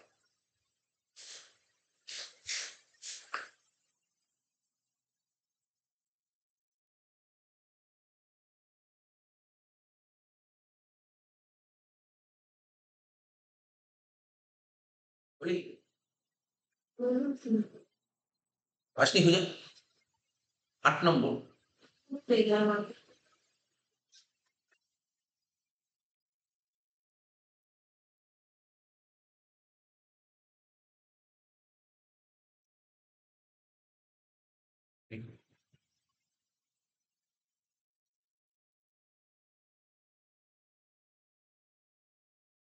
সেন্ট্রাল ব্যাংকের সঙ্গে কমার্শিয়াল ব্যাংকের পার্থক্য কি বলেছে, বলছে আধুনিক ব্যাংক ব্যবস্থায় বিভিন্ন ধরনের ব্যাংকের অস্তিত্ব থাকলেও অর্থনৈতিক দিক থেকে সর্বাপেক্ষা গুরুত্বপূর্ণ ব্যাংক কেন্দ্রীয় ব্যাংক ও বাণিজ্যিক ব্যাংক। বলছে আধুনিক মানে মডার্ন ব্যাংকিং ব্যবস্থা সিস্টেমে বিভিন্ন ধরনের ব্যাংকের অস্তিত্ব থাকলেও অর্থনৈতিক দিক থেকে সর্বাপেক্ষা গুরুত্বপূর্ণ ব্যাংক কোনটা, কেন্দ্রীয় ব্যাংক আর বাণিজ্যিক ব্যাংক। কেন্দ্রীয় ব্যাংক, কেন্দ্রীয় ব্যাংক কোনটা, আরবিআই। আর বাণিজ্যিক ব্যাংক তোর বাড়ির আশেপাশে যে কটা ব্যাংক দেখছি সবগুলো হচ্ছে তোর বাণিজ্যিক ব্যাংক, মানে কমার্শিয়াল ব্যাংক। যে ব্যাংক ব্যবস্থা এখন তুই চাইলে আরবিআই ব্যাংকে সব কাজ করতে, প্রত্যেকের সব কাজ করতে বলে কমার্শিয়াল ব্যাংক। বলছে কি, যে ব্যাংক দেশের ব্যাংক ব্যবস্থার সর্বোচ্চ স্তরে থেকে, ঠিক আছে, সর্বোচ্চ স্তরে থেকে অর্থের বাজারকে সম্পূর্ণভাবে নিয়ন্ত্রণ করে কেন্দ্রীয় ব্যাংক, মানে সেন্ট্রাল ব্যাংক কাকে বলে, সেন্ট্রাল ব্যাংক আরবিআই। যে ব্যাংক দেশের ব্যাংক ব্যবস্থা সবার উপরে থাকে, মানে কি বলবো, মানে মেন ব্যাংক, মানে মাদার, ঠিক আছে, ব্যাংকের সর্বোচ্চ, যে ব্যাংকের সর্বোচ্চ উপরে থাকে, সর্বোচ্চ শীর্ষে অবস্থান করে, যার মানে যার কল কবজাতেই সবকিছু চলে, ঠিক আছে তো। যেই সমস্ত যে পুরো ব্যাংকিংটাই কন্ট্রোল করে, যত ব্যাংক আছে ভারতবর্ষে, সব ব্যাংক, আমাদের ভারতবর্ষে যতগুলো ব্যাংক আছে সব ব্যাংকে কন্ট্রোল কার হাতে আছে, আরবিআই রাখে। আরবিআই যা খুশি করতে পারে, ঠিক আছে তো, সমস্ত কিছু কন্ট্রোল আরবিআই রাখে। তাহলে কি বলছে, যে ব্যাংক দেশের ব্যাংক ব্যবস্থা সর্বোচ্চ স্তরে থেকে অর্থের বাজারকে পুরো সম্পূর্ণভাবে নিয়ন্ত্রণ করে তাকে বলা হয় কেন্দ্রীয় ব্যাংক, ঠিক আছে। অপরপক্ষে যে ব্যাংক ঋণ প্রদান ও বিনিয়োগের জন্য জনসাধারণের কাছ থেকে আমানত গ্রহণ করে, আচ্ছা আজকে আমার টাকা আছে, আমি টাকা জমা করবো, কোথায় যাবো জমা করতে, কমার্শিয়াল ব্যাংকে যাবো। আমার আজকে লোন দরকার, আমি কোথায় যাবো টাকা জমা করতে, কমার্শিয়াল ব্যাংকে যাবো। তাই বলেছে যে ব্যাংক ঋণ প্রদান করে, লোন দেয়, যে ব্যাংক লোন দেয় এবং ইনভেস্টমেন্ট করার জন্য জনগণকে উৎসাহিত করে, জনসাধারণের কাছে, ঠিক আছে, বলতে বিনিয়োগের জন্য জনসাধারণের কাছ থেকে আমানত গ্রহণ করে এবং ওই আমানতকারী চাহিদা, আচ্ছা দেখ, আমি ব্যাংকে টাকা জমা ইনভেস্ট করলাম, এবার আমার যখন টাকার দরকার আমি ব্যাংকে থেকে টাকা পেতে পারি, কিসের মাধ্যমে পেতে পারবো, চেকের মাধ্যমে পেতে পারি, ড্রাফটের মাধ্যমে পেতে পারি, অনলাইন তুলতে পারি। তাই বলছে চাহিদা মতো চেক, ড্রাফট বা অন্য উপায় ফেরত দিতে পারে তাকে বাণিজ্যিক ব্যাংক বলে। তাহলে বুঝতে পারছি হোয়াট ইজ সেন্ট্রাল ব্যাংক। তাহলে তোকে যখনই পরীক্ষায় দেবে না, তার পার্থক্য কাকে বলে, দুটো কাকে বলে লিখে দিবি, এটা তো একটা পয়েন্ট হয়ে গেল, বলে একটা পয়েন্ট হলো না, কেন্দ্রীয় ব্যাংক কাকে বলে একটা পয়েন্ট লিখে দিবি, আর ওখানে বাণিজ্যিক করতে বলে একটা পয়েন্ট, একটা পার্থক্য হয়ে গেল, ঠিক আছে, একটা পার্থক্য হলো। 6 নম্বরে যদি যাই, আমি একটা পার্থক্য বললাম, আরো 5টা পয়েন্ট বলি, আমি দেখ 8টা পয়েন্ট লিখেছি। 2 নম্বর, এবার দেখ একটা করে পার্থক্য বলছে, কি বলছে, কেন্দ্রীয় ব্যাংক বাণিজ্যিক ব্যাংকের প্রধান পার্থক্য, ব্যাংক দুটি উদ্দেশ্যের সঙ্গে জড়িত। আচ্ছা, কেন্দ্রীয় ব্যাংকের প্রধান উদ্দেশ্য কি আর বাণিজ্যিক ব্যাংকের উদ্দেশ্য, এটা লিখ। তাহলে কি বললাম, পয়েন্টটা কি বেরিয়ে আসলো এখান থেকে, উদ্দেশ্য। তাহলে কেন্দ্রীয় ব্যাংকের উদ্দেশ্যটা কি, প্রথম হলো সংজ্ঞা, দ্বিতীয় হলো কি উদ্দেশ্য। কেন্দ্রীয় ব্যাংকের উদ্দেশ্যটা কি, দেশের অর্থনৈতিক স্বার্থ রক্ষা করা, ঠিক আছে, দেশের অর্থনৈতিক স্বার্থ রক্ষা করা, অর্থাৎ কেন্দ্রীয় ব্যাংক জাতীয় ও সামগ্রিক দৃষ্টিভঙ্গি দিয়ে অর্থনৈতিক উদ্দেশ্য পূরণ করে থাকে। কেন্দ্রীয় ব্যাংকের প্রধান উদ্দেশ্য কি, দেশের অর্থনৈতিক স্বার্থ রক্ষা করা। কেন্দ্রীয় ব্যাংক জাতীয় ও সামগ্রিক দৃষ্টিভঙ্গি দিয়ে অর্থনৈতিক উদ্দেশ্য পূরণ করে থাকে। অপরদিকে বাণিজ্যিক ব্যাংকের প্রধান উদ্দেশ্য কি, মুনাফা অর্জন করা। বাণিজ্যিক ব্যাংকের উদ্দেশ্য মুনাফা কামানো, কিন্তু কেন্দ্রীয় ব্যাংকের উদ্দেশ্য কি, দেশের অর্থনৈতিক স্বার্থ রক্ষা করা। এটা হলো 1 নম্বর পয়েন্ট। 2 নম্বর, কেন্দ্রীয় ব্যাংক দেশে কাগজে নোট প্রচলন করার ব্যাপারে একচেটিয়া ক্ষমতা ভোগ করে থাকে, আর বাণিজ্যিক ব্যাংকের এই ক্ষমতা নেই। তুই বল আমাদের দেশে নোট, কাগজি নোট, পেপার কয় যে নোট, আমরা নোট ইউজ করি, নোট ছাপানোর দায়িত্ব কার হাতে আছে? আরবিআই তো কেন্দ্রীয় ব্যাংক। কিন্তু তোর তোর বাড়ির বাইরে বেরিয়ে দেখবি bank of India, Bank of Baroda, এরা কি নোট ছাপাতে পারে? তাহলে বুঝতে পারলি দেখ নোট ছাপানোর অধিকার কার আছে? কেন্দ্রীয় ব্যাংকের নোট ছাপানোর অধিকার আছে, বাণিজ্যিক ব্যাংকের নোট ছাপানোর অধিকার নেই। কাগজি নোট বলেছে, কাগজি নোট। চলো আচ্ছা 3 নম্বর, কেন্দ্রীয় ব্যাংক দেশের ব্যাংক ব্যবস্থা সর্বোচ্চ স্তরে থেকে অর্থের বাজারকে সম্পূর্ণভাবে নিয়ন্ত্রণ করে, আর বাণিজ্যিক ব্যাংক এই ক্ষমতা ভোগ করে না। এই দিক থেকে দেখলে বাণিজ্যিক ব্যাংকগুলি কেন্দ্রীয় ব্যাংকের অধীনে কাজ করে। কিছু বুঝতে পারলে এটার পয়েন্ট? আশা করি বোঝা গেছে। কিছু সিম্পল কথা বলেছে একদম। বলছে যে কেন্দ্রীয় কেন্দ্রীয় ব্যাংক দেশের ব্যাংক ব্যবস্থা সবার উপরে অবস্থান করে। দেশের যতগুলো ব্যাংক সবার উপরে হচ্ছে কেন্দ্রীয় ব্যাংক। তাহলে আমি কি বলতে পারি? বাণিজ্যিক ব্যাংক কেন্দ্রীয় ব্যাংকের আন্ডারে। তাহলে তো বাণিজ্যিক ব্যাংক কেন্দ্রীয় ব্যাংকের আন্ডারে। এখানে এটাই বলেছে। 4 নম্বর পয়েন্ট এখানে কি বলছে, মানে আলটিমেট 5 নম্বর পয়েন্ট, বাট এখানে 4 নম্বর বলছে কি, কেন্দ্রীয় ব্যাংক জনসাধারণের কাছ থেকে আমানত গ্রহণ করে না। আচ্ছা আজকে আমার টাকা আছে, আমি আরবিআই টাকা জমা করতে পারবো না? আমার টাকা কোথায় জমা করতে হবে? Commercial bank. এদিকে কেন্দ্রীয় ব্যাংক জনসাধারণের কাছে আমানত গ্রহণ করে না, অপরদিকে বাণিজ্যিক ব্যাংক জনসাধারণের কাছ থেকে আমানত গ্রহণ করে। সোজা সোজা পয়েন্ট আছে, লিখতে পারে। আচ্ছা কেন্দ্রীয় ব্যাংক সরকারের ব্যাংকার হিসেবে, কেন্দ্রীয় ব্যাংক সরকারের ব্যাংক হিসেবে কাজ করে। বাণিজ্যিক ব্যাংকে এই জাতীয় কাজ করতে সাধারণ দেওয়া হয় না। তাহলে কেন্দ্রীয় ব্যাংক মানে গভর্নমেন্টের ব্যাংকে কেন্দ্রীয় ব্যাংক, গভর্নমেন্টের ব্যাংক কেন্দ্রীয় ব্যাংক, বাণিজ্যিক ব্যাংকে গভর্নমেন্টের ব্যাংক হিসেবে কাজ করে না। তাই এই জন্য বলা হয় কেন্দ্রীয় ব্যাংকে, কেন্দ্রীয় ব্যাংক হচ্ছে সরকারের ব্যাংক হিসেবে কাজ করে, কিন্তু বাণিজ্যিক ব্যাংক সরকারের ব্যাংক হিসেবে কাজ করে না। ঠিক আছে? আচ্ছা 6 নম্বর কি বলছে, কেন্দ্রীয় ব্যাংক বিভিন্ন বাণিজ্যিক ব্যাংকের ব্যাংকার। ঠিক আছে? বিভিন্ন বাণিজ্যিক ব্যাংকের ব্যাংকার হচ্ছে কেন্দ্রীয় ব্যাংক, অপরদিকে বাণিজ্যিক ব্যাংক হলো জনসাধারণের ব্যাংকার। তার মানে এই যে কমার্শিয়াল ব্যাংক, ও টাকা পয়সা কোথায় জমা রাখে?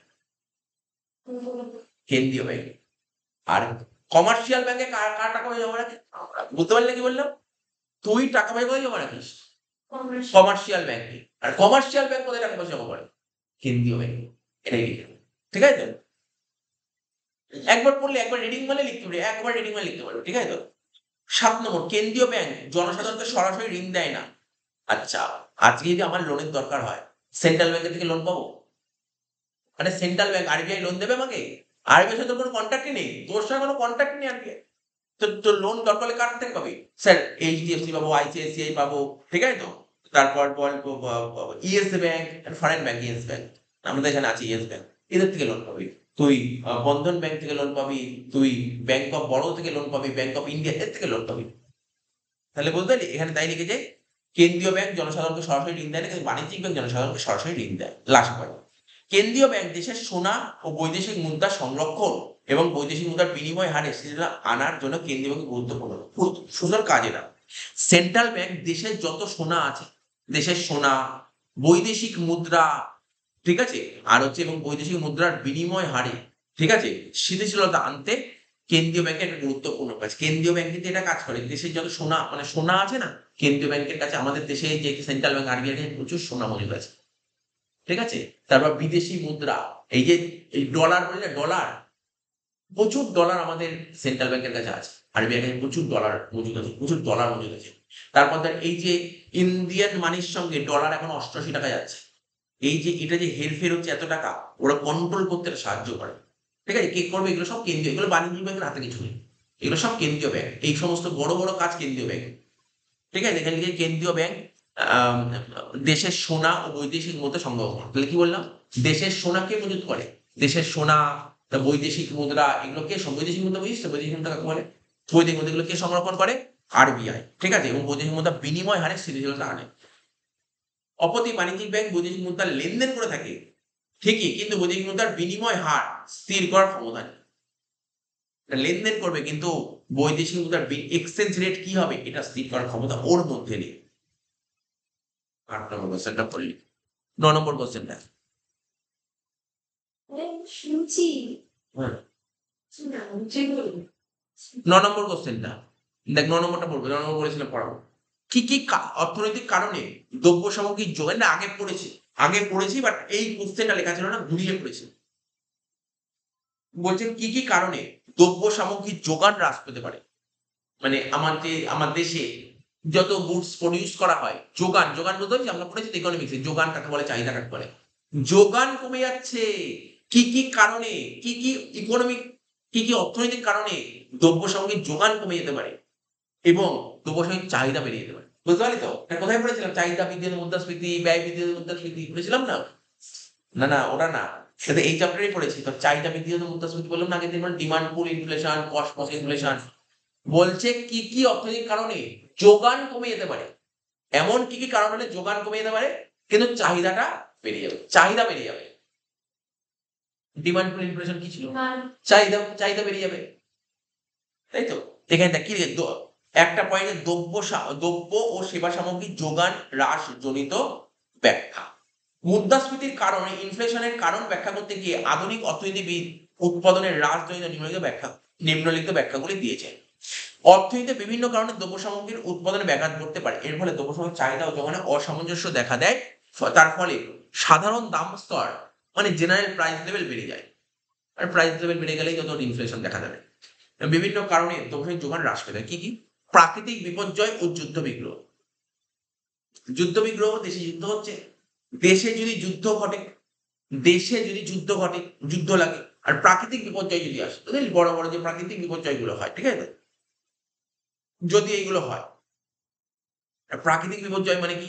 প্রাকৃতিক বিপর্যয় যেটা কি আমাদের হাতে আছে না, যেমন অতিবৃষ্টি, প্রচুর বৃষ্টি হচ্ছে, খরা হচ্ছে, এগুলো প্রাকৃতিক বিপর্যয়। তো অনাবৃষ্টি বা খরা, যেমন বৃষ্টি হচ্ছে না, অনাবৃষ্টি হয়ে গেল, ঠিক আছে তো? অতিরিক্ত বৃষ্টি হচ্ছে, অনাবৃষ্টি বা খরা, অতিবৃষ্টির কারণে কৃষিজাত দ্রব্যের উৎপাদন হ্রাস পায়। তাহলে তুই ভাব, কৃষি দেখ, যদি ভালো করে শোন, যদি বৃষ্টি না হয় কৃষিকাজ ভালো হবে? আর যদি অতিরিক্ত বৃষ্টি হয়, বন্যা হয়ে গেল, কৃষিকাজ ভালো হবে? নষ্ট হয়ে যাবে। তাহলে দেখ, দুটো কারণের জন্য উৎপাদন মানে কৃষি উৎপাদন হ্রাস পায়। যুদ্ধ বিগ্রহ ও আন্তরিক সম্পর্কের অবনতি ইত্যাদি কারণে শিল্প দ্রব্যের যোগান হ্রাস পেতে পারে, ঠিক আছে? তাহলে যুদ্ধ যদি হয়, আন্তরিক সম্পর্কে যদি অবনতি হয়, তাহলে শিল্প এত দ্রব্যের যে যোগানটা আছে, যোগানটা কমে যাবে। কিন্তু সাধারণ মানুষের হাতে যথেষ্ট নগদ অর্থ আছে, কারণ মানুষের হাতে প্রচুর টাকা আছে। তুমি মাল দাও, অনেক টাকা আছে, কিনতে পারবো, কেনার ক্ষমতা আছে, মালই তো নেই, দেবে কোথাতে? তাহলে কি হচ্ছে? অর্থ থাকলে দ্রব্য সামগ্রীর প্রতি চাহিদা একই থাকবে। চাহিদা আগে যা ছিল, চাহিদা তাই আছে, চাহিদা তো একই আছে, কিন্তু যোগানই তো নেই। বলছে এই অবস্থায় দ্রব্য সামগ্রীর চাহিদার তুলনায় যোগান অনেক কম। এর ফলে দাম ক্রমশ বৃদ্ধি থাকে। ব্যাপারটা বোঝ।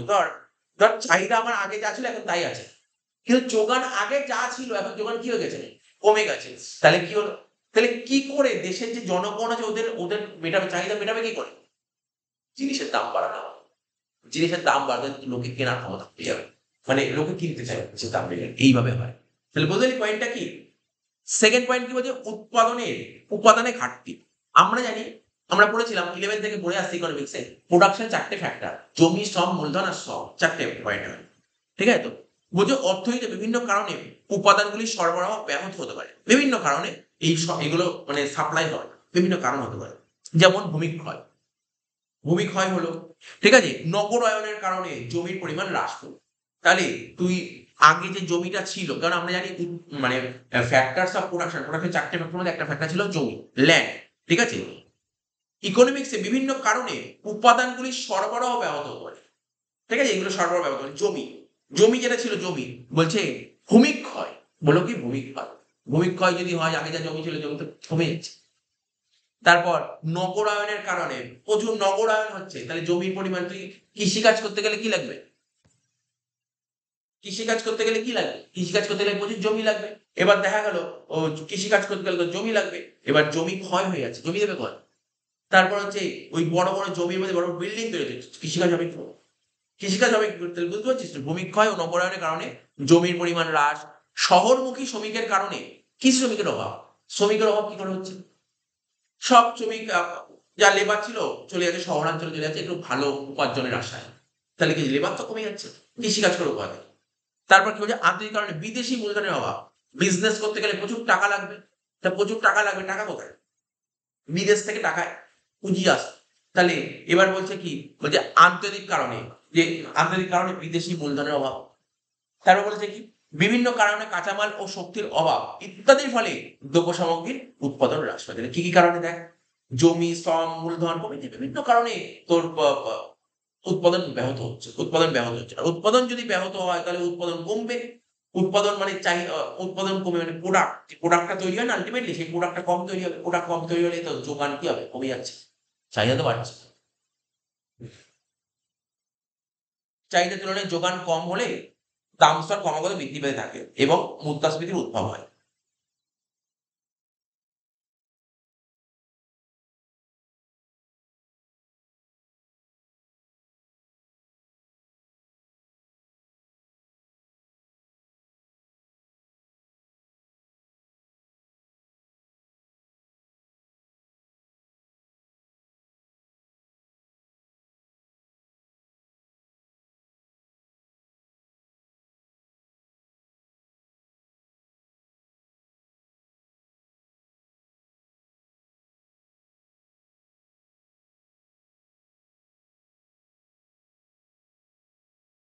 এটা হচ্ছে শ্রমবিরোধ ও শ্রমিক সঙ্গে চাপ সৃষ্টি।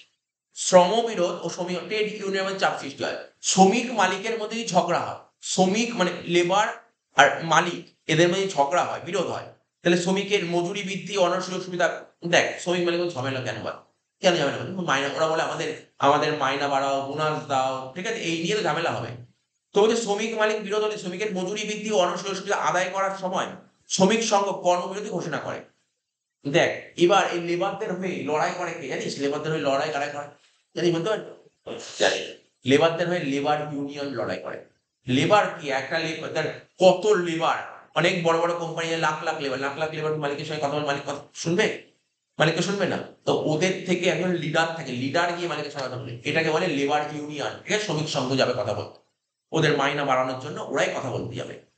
শ্রমিক মালিক বিরোধ হলে শ্রমিকের মজুরি বৃদ্ধি, অন্য সুযোগ সুবিধা আদায় করার সময় শ্রমিক সংঘ কর্মবিরতি ঘোষণা। বলছি মালিক যদি মাইনা বাড়াচ্ছে না, ওই ট্রেড ইউনিয়ন যে লিডার ও বলে দাও লক আউট, কাজ বন্ধ, লেবাররা কাজ করবে না। মালিক বসুক আগে, মালিক আগে বসুক মাইনা বাড়ানোর ব্যাপারে নিয়ে, তারপর কাজ হবে। মালিক তো মাইনা বাড়াতে যাবে, তখন বাড়াতে তো হবেই ওকে। আচ্ছা দেখ, এই অবস্থায় প্রত্যক্ষভাবে উৎপাদন হ্রাস পায়। তাহলে বল ওরা যদি কর্মবিরতি ঘোষণা করে, তার তার দুদিন ধরে পুরো, তার এক সপ্তাহ ধরে কাজই করবে না লেবাররা, তো প্রোডাকশন কি হলো? প্রোডাকশন জিরো, কিছুই জিরো, প্রোডাকশন হলো না। তাহলে বুঝতে পারছিস ব্যাপারটা কি বলতে চাইছে? আবার শ্রমিক সঙ্গের চাপে, ঠিক আছে, মজুরি বৃদ্ধি করতে হলে উৎপাদন ব্যয় বেড়ে যাবে। বা শ্রমিক সংঘ চাপ দিল মালিককে, ওদের মজুরি বৃদ্ধি করবে। মজুরি বৃদ্ধি করলে কি হবে? উৎপাদন ব্যয়, খরচা বেড়ে যাবে। ঠিক আছে, খরচা বেড়ে যাবে। এর ফলে সরাসরি দ্রব্যের দাম বাড়বে। এইভাবে মুদ্রাস্ফীতি পরিস্থিতি তৈরি হয়। ইনফ্লেশন কি হয়ে যাবে? পয়েন্ট গুলো দেখ, খুব একটা কঠিন না, জাস্ট একটা নর্মাল লজিক দিয়ে তুই একবার পড়ে নিলে হয়ে যাবে। বলছে কৃত্রিম এইগুলো তো, এইগুলো বোঝার কিছু নেই, এগুলো তো যেহেতু আগে টপিক গুলো পড়া আছে না, অতটা কঠিন লাগবে না। যেহেতু চাহিদা বৃদ্ধি এবং মুদ্রাস্ফীতি পড়া আছে, এটা অতটা টাফ লাগবে না। ঠিক আছে, দেখ শোন, কৃত্রিম সংকট তৈরি। কৃত্রিম সংকট তৈরি কি হবে? কৃত্রিম, দেখ প্রাকৃতিক না, কৃত্রিম সংকট কিভাবে তৈরি হবে? কি বলেছে? ভবিষ্যতে দাম বৃদ্ধির আশায় ফাটকা কারবারি। অনেকে ভাবে না জিনিসের দাম তো ফিউচারে বাড়তে পারে, তাহলে এখন ফাটকা খেলে নিবে। ঠিক আছে, অনেকে ভবিষ্যতে দাম বৃদ্ধির আশায় ফাটকা, এরকম ফাটকা কারবার আছে। অনেকে ভাবছে না এই প্রোডাক্ট, ফাটকা মানে তো স্পেকুলেটিভ। ওই ধর ফাটকা মানে কি, যেমন ধর তুই ধর লটারি কাটলি, তুই লটারিতে টিকিট কাটলি, তুই টাকা জিততেও পারিস, হারতেও পারিস। বুঝতে পারলি? এটাকে ফাটকা বলে। বুঝতে পারলি তো? তো ভবিষ্যতে তুই মনে করলি ভবিষ্যতে জিনিসের দাম বেড়ে যেত, এই জিনিসের দাম বেড়ে যেতে পারে, এই আশায় তুই ওখানে প্রচুর টাকা লাগিয়ে দিলি। ঠিক আছে, ফাটকা কাটবে। বলছে মজুদদার বুঝিস তো, যারা প্রচুর স্টক করে রাখে, বিজনেস থেকে প্রচুর আলু পেঁয়াজ যারা স্টক করে রাখলো, মজুদ করে রাখলো। ঠিক আছে, গোপনে দ্রব্য সামগ্রী মজুদ করে রাখে, কৃত্রিম দুষ্প্রভাব তৈরি করে। তার সাপোজ তার মনে করলো না, এ তো কয়েকদিন পর আলুর দাম বেড়ে যাবে। বা ধর এই বর্ষাকাল, যখন বর্ষাকাল, ও বলে বর্ষাকালে তো আলুর ভালো প্রোডাকশন হবে না। এই প্রোডাক্ট তো, এই সবজি টবজি পাওয়া যাবে না, সবজিগুলো মজুদ করে রাখে হিম ঘরে, এই মজুদ করে রাখে। যেই যখন মাল কমে যাবে, মানে মাল নেই মার্কেটে, আমার গায়ে তো মাল আছে, আমি মাল বেচে দেবো, আমি তখন হিউজ দাম নেবো। বুঝলেন তো? এইভাবে কি হবে? তার মানে এইভাবে কাজ করতে পারে, এরকম হয়, এরকম কাজ হয়। ঠিক আছে, তো বলছে এর ফলে দ্রব্যগুলির দাম ক্রমাগত, এর ফলে দ্রব্যের দাম ক্রমাগত বাড়বে। ঠিক আছে, এবং মুদ্রাস্ফীতির উদ্ভব হয়। ঠিক আছে, তো এটা একটা বিজনেস কিন্তু, যে এই যে অনেকে কি করে, আলু কি করে, আলু তোর হিমঘরে মজুত করে রাখে, আলু আলু কিনে কিনে না হিমঘরে মজুত করে রাখে। ওই তখন কি হয়, যে বছর দেখি মানে ভালো চাষ হয়নি, তখন তো আলু তো লোকে খাবে। তা আলু দেখবি বাজারে কিনতে গিয়ে আলুর এত দাম হলো কেন, এত দাম হলো কেন, আলুর দাম এত, প্রচুর দাম হয়ে গেছে, পেঁয়াজের দাম মাঝখানে কোথায় চলে গেছে। তো ওরা স্টক করে রাখে, ওরা তখন ওদের কাছে মাল আছে, ওরা মাল বেচবে, বেশি দাম দাও মাল নিয়ে যাও। দেশে অর্থনীতির দাম নিয়ন্ত্রণ না থাকলে, ঠিক আছে, অর্থনীতির দাম নিয়ন্ত্রণ না থাকলে অথবা ভোগ বরাদ্দ ব্যবস্থা চালু থাকলে এই ধরনের মজুতদারি ও কৃত্রিম তৈরি করে মুদ্রাস্ফীতির উদ্ভব তৈরি করা যায়।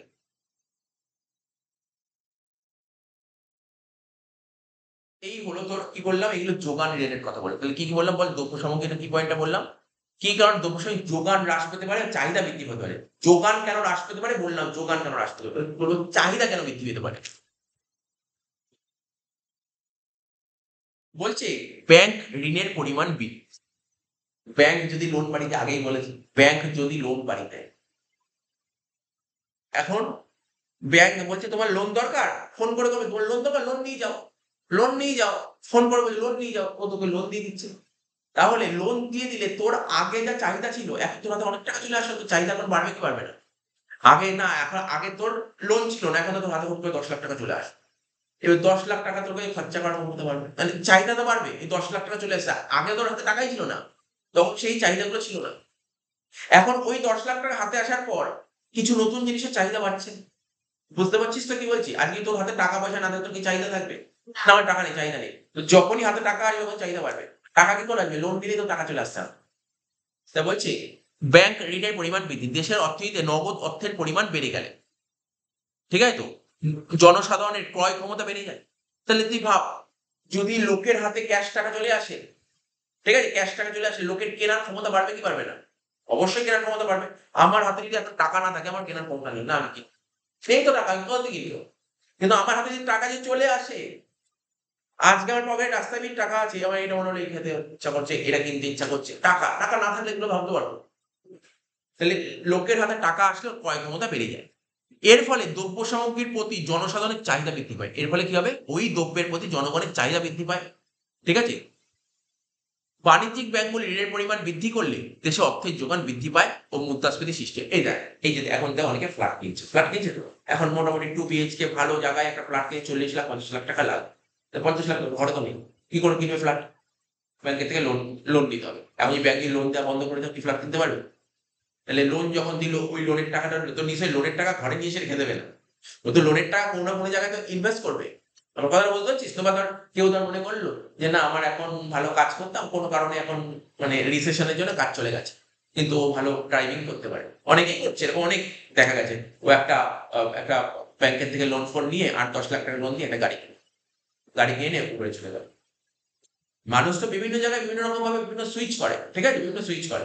তো টাকাটা ব্যাংকের থেকে লোন নিয়ে নিশ্চয়ই কোনো না কোনো পারপাসে ইউজ করবে। আশা করি বুঝতে পারলি কি বলতে চাইছি এখানে। বাণিজ্যিক ব্যাংকগুলি ঋণের পরিমাণ বাড়ালে দেশে অর্থের যোগান বাড়বে এবং মুদ্রাস্ফীতির সৃষ্টি হবে, তখন ইনফ্লেশনের সৃষ্টি হবে। তাহলে স্যার কি করে ইনফ্লেশন সৃষ্টি হবে?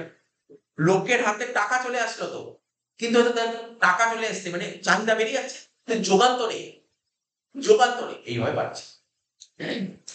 আচ্ছা, 2 নম্বর, ঘাটতি ব্যয় পূরণ করার জন্য নতুন নোট ছাপানো। হ্যাঁ, এটা কি হয়?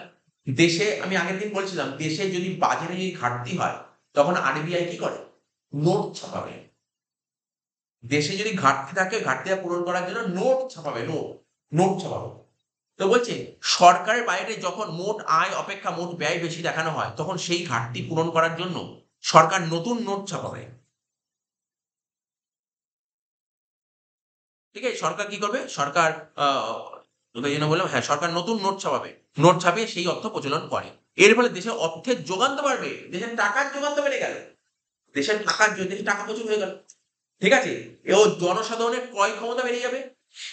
ঠিক আছে? এই অবস্থায় দেশে ভোগ্য পণ্যের চাহিদা বাড়বে। ঠিক আছে? এবং মুদ্রাস্ফীতিও তৈরি হবে। জিনিসটা বুঝতে পারলি? বাজেট ঘাটতি বেড়েছে। বাজেটে তুই আয় যত টাকা দিয়ে খরচা খাচ্ছিস বেশি দেখি, ওই ঘাটতিটা পূরণ করার জন্য দেশের RBI নোট ছাপাবে। আর নোট ছাপালে, নোট তো কার কাছে? নোট যে ছাপাবে, নোট তো তোর কাছে আমাকে সবার কাছে চলে আসে। তাহলে চলে আসলে চাহিদা বাড়বে। আর চাহিদা বাড়লে কি হবে? যোগান তো বাড়ছে না। তাহলে কি হবে? দেশে ইনফ্লেশন বাড়বে। লিখেছে। সরকারি ব্যয় বৃদ্ধি, দেখ উন্নয়নশীল অর্থনীতি, ঠিক আছে, যে সমস্ত দেশ উন্নতি করার দিকে এগিয়ে চলেছে, ঠিক আছে, বলছে সরকারি ব্যয় হচ্ছে একটা অপরিহার্য অঙ্গ। গভর্নমেন্ট এক্সপেন্ডিচার হচ্ছে অবশ্যই একটা দেশ যদি উন্নতি করতে চায় দেশের সরকারকে কিন্তু হাত বাড়াতে হবে, ঠিক আছে। তো বলছে দেশের সড়ক সড়ক বুঝিস তো, বড় বড় রাস্তাঘাট সেতু বন্দর এগুলো নির্মাণে হ্যাঁ হ্যাঁ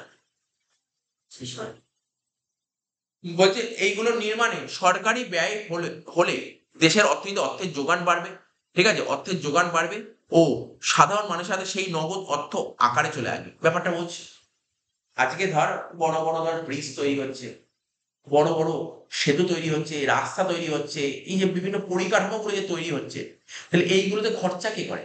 এ তো খরচা তো সরকারই করে। তা সরকার যেমন ধর কোটি কোটি টাকা খরচা, কোটি কোটি টাকা কার হাতে আছে? টাকাগুলো কার হাতে আছে? হ্যাঁ বল, পাবলিকের হাতে আসবে। কারণ কাজ করবে কারা? পাবলিকই তো করছে। পাবলিকের হাতে টাকা আসবে, পাবলিক হাতে প্রচুর টাকা চলে আসে, টাকা চলে আসলে দেশের অর্থের যোগান বাড়ছে, টাকা চলে আসছে, কিন্তু তোর কি হবে, তার সাপ্লাই ডিমান্ড কি হবে? পাবলিকের ডিমান্ড বাড়বে। তো এখানে এটাই বলতে চেয়েছে, উন্নয়নশীল অর্থনীতিতে সরকারি ব্যয় হচ্ছে একটা অপরিহার্য অঙ্গ। তো দেশের সড়ক সেতু বন্দর নির্মাণে পরিকাঠামো নির্মাণে ও সরকারি ব্যয় হলে দেশের অর্থনীতি অর্থের যোগান বাড়বে এবং সাধারণ মানুষের হাতে সেই নগদ অর্থ চলে আসবে। এর ফলে অর্থনীতি দ্রব্যসামগ্রিক চাহিদা বাড়বে। এই অবস্থায় চাহিদা বাড়লে, চাহিদা বৃদ্ধি দ্রব্যের যোগান থেকে বেশি হলে দাম স্তর ক্রমাগতভাবে বৃদ্ধি পেতে থাকবে এবং মুদ্রাস্ফীতি তৈরি হবে। সিম্পল জিনিস কথা বলে দিচ্ছি।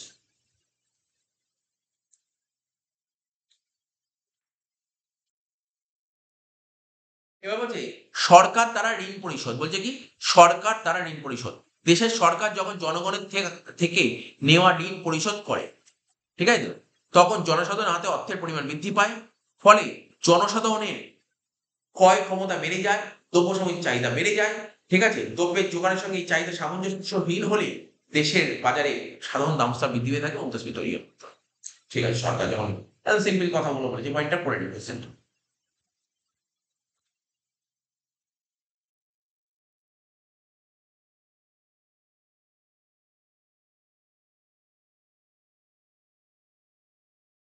12 নম্বর কোশ্চেনটা বলছি, 12 নম্বরটা বের কর।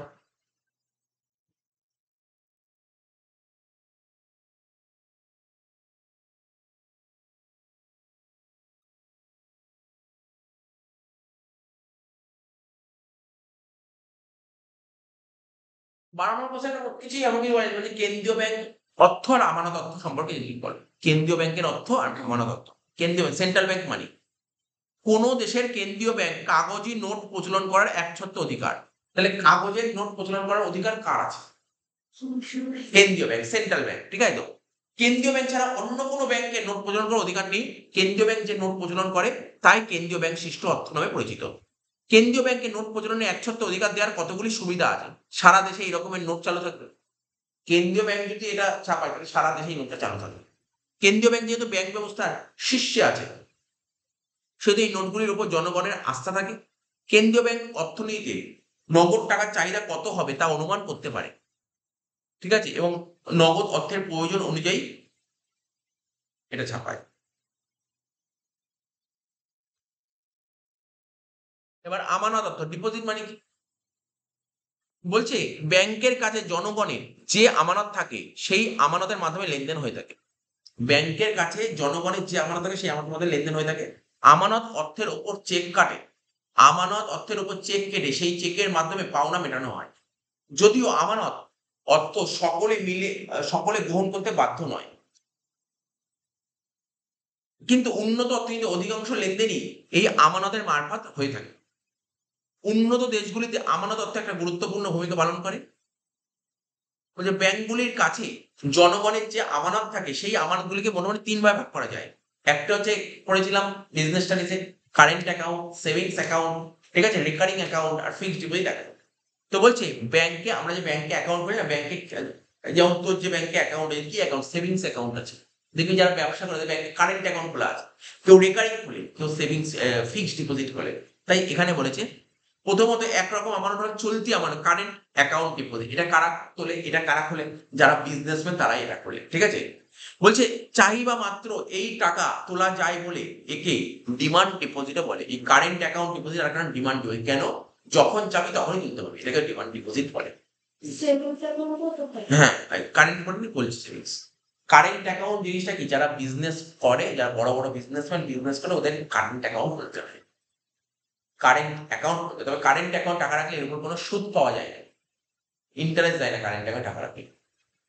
এই ধরনের আমানতের উপর কোনো সুদ পাওয়া যায় না বললাম, এবং এগুলির উপর যখন খুশি চেক কেটে টাকা তোলা যায়, যখন খুশি।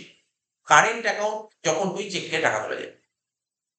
দ্বিতীয়ত, টার্ম ডিপোজিট, ফিক্সড ডিপোজিট বলেছি না, ফিক্সড। দেখবি আজকে তোকে টাকা আছে 1,00,000 টাকা, 2 বছরের জন্য ফিক্স করে রাখলি, 3 বছরের জন্য ফিক্স করে, এটাকে বলে ফিক্সড ডিপোজিট। টার্ম ডিপোজিট আর ফিক্সড ডিপোজিট বলছে এই আমানতগুলি একটি নির্দিষ্ট সময়ের জন্য করা হয়। তার 5 বছরের জন্য ফিক্সড করে নির্দিষ্ট সময়ের জন্য করা হয়। সেই নির্দিষ্ট সময় উত্তীর্ণ হওয়ার আগে সাধারণত এই টাকা তোলা যায় না, চেক কেটে এই আমার টাকা তোলা যায় না। ঠিক আছে, এই আমানত থেকে সুদ পাওয়া যায়। এই স্থায়ী আমানতের আর একটি রকমের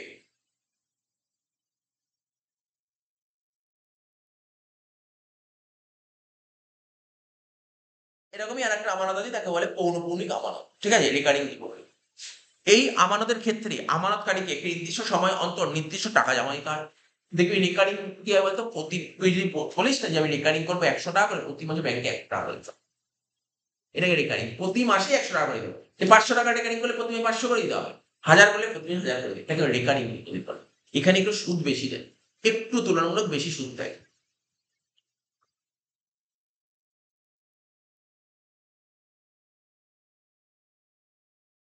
বলছে এই আমানতের নির্দিষ্ট মেয়াদ অন্তের আগে টাকা তোলা যায় না। তৃতীয়ত, তুই এটা বললি সেভিংস অ্যাকাউন্ট। এই আমার চলতি আমানতেরও কিছু বৈশিষ্ট্য আছে, আবার স্থায়ী আমানতেরও কিছু বৈশিষ্ট্য আছে। সঞ্চয় আমানতে কিছু সুদ পাওয়া যায়, এই আমানত থেকে সুদ, তুই সেভিংসে টাকা রাখলে ইন্টারেস্ট পাস। আচ্ছা, এবং সমস্ত টাকা যখন খুশি তোলা যায় না। টাকা তোলার ব্যাপারে কিছু বিধিনিষেধ আছে। সেভিংস থেকে যখন টাকা তোলা যায় না, কিছু বিধিনিষেধ আছে। যা টাকা জমা আছে, ঠিক আছে তো, যে একটা লিমিটেশন আছে যে এর এই এত অব্দি টাকা তুলতে পারে, ঠিক আছে। কারেন্ট অ্যাকাউন্টে যত জমা আছে তার থেকে তো বেশিও তো হবে। কারেন্ট অ্যাকাউন্টে যত টাকা জমায় তার থেকে বেশিও তোলে বললো, ঠিকই তো। যে আমানতকে আমরা লেনদেনের কাজে ব্যবহার করতে পারি, মানে ব্যবহার করতে পারবো, এবং যে আমানতের উপর চেক কেটে পাওনাদারের দাবি মেটানো যাবে, ঠিক আছে তো, সেই আমানতকে আমরা আমানত অর্থ হিসেবে গণ্য করবো। এই দৃষ্টিকোণ থেকে দেখতে গেলে চলতি আমানত এবং সঞ্চয় আমানত মানে কিছুটা অংশকে আমরা আমানত অর্থ বলবো। চলতি মানে কারেন্ট অ্যাকাউন্ট আর সেভিংস অ্যাকাউন্টের কিছু অংশকে আমানত অর্থ বলবো। আমি বিজনেস করছি, আমার কাছে কোনো পানি টাকা পাই, টাকা দেবো কোথা থেকে? আমার কারেন্ট অ্যাকাউন্ট থেকে দিতে পারি বা সেভিংস থেকে দিতে পারি, অন্য কোথাও থেকে টাকা দেওয়া যায় না। ঠিক আছে তো, মেয়াদি আমানতকে অর্থ হিসেবে গণ্য করা হয় না, কারণ মেয়াদি আমানতের উপর চেক কাটা যায় না। যেই আমানতের উপর চেক কাটা যায় সেটাকেই তোর আমানত অর্থ বলা। এই প্রসঙ্গে আরো একটি কথা বলা দরকার, বাণিজ্যিক ব্যাংক বা পোস্ট অফিস সঞ্চয় ব্যাংক ছাড়া অন্যান্য আর্থিক প্রতিষ্ঠান জনসাধারণের কাছ থেকে আমানত সংগ্রহ করে। বলছে বাণিজ্যিক ব্যাংকে জনগণের কাছ থেকে টাকা সংগ্রহ করে, পোস্ট অফিসও সাধারণ মানুষের থেকে টাকা সংগ্রহ করে জনসাধারণের কাছ থেকে। তো বলছে বাণিজ্যিক ব্যাংক, পোস্ট অফিস, সঞ্চয় ব্যাংক ছাড়া অন্যান্য আর্থিক প্রতিষ্ঠান জনসাধারণের কাছ থেকে আমানত সংগ্রহ করে, কিন্তু সেই অব্যাংকিং আর্থিক সংস্থার আমানত অর্থের যোগানের অন্তর্ভুক্ত করা হয় না। বলছে মানে দেখ, বাড়ির পাশে কমার্শিয়াল ব্যাংক, তার বন্ধন ব্যাংক আছে। তো বন্ধন ব্যাংক তো আমাদের মধ্যে জনগণের কাছ থেকে টাকা নেয়। টাকা, আজকে ধর আমার টাকা আছে, টাকা জমা করতে হয় ব্যাংকে, আমি জমা করতে পারি, তাহলে তো ব্যাংক টাকা নিচ্ছে।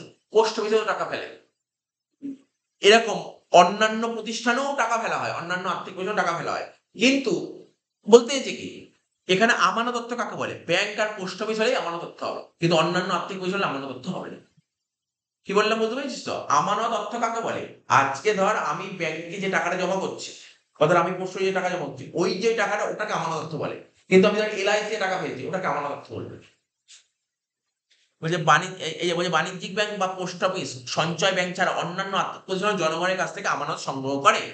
শুধু ব্যাংক আমার থেকে নেবে না টাকা, পোস্ট অফিস আমার থেকে নেবে, এছাড়াও অন্যান্য প্রতিষ্ঠানেও টাকা জমা করা যায়। ঠিক আছে, তো সেটাকে আমানত অর্থ বলবে, অন্যান্য প্রতিষ্ঠানকে।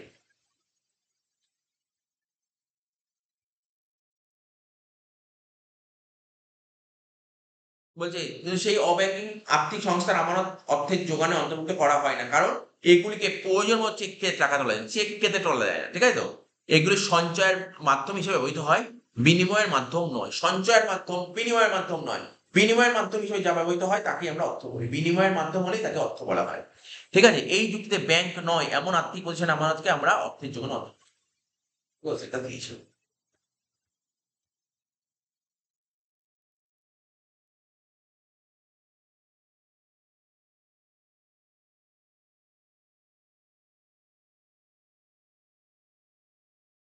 একটা ভালো কোশ্চেন দিয়েছে।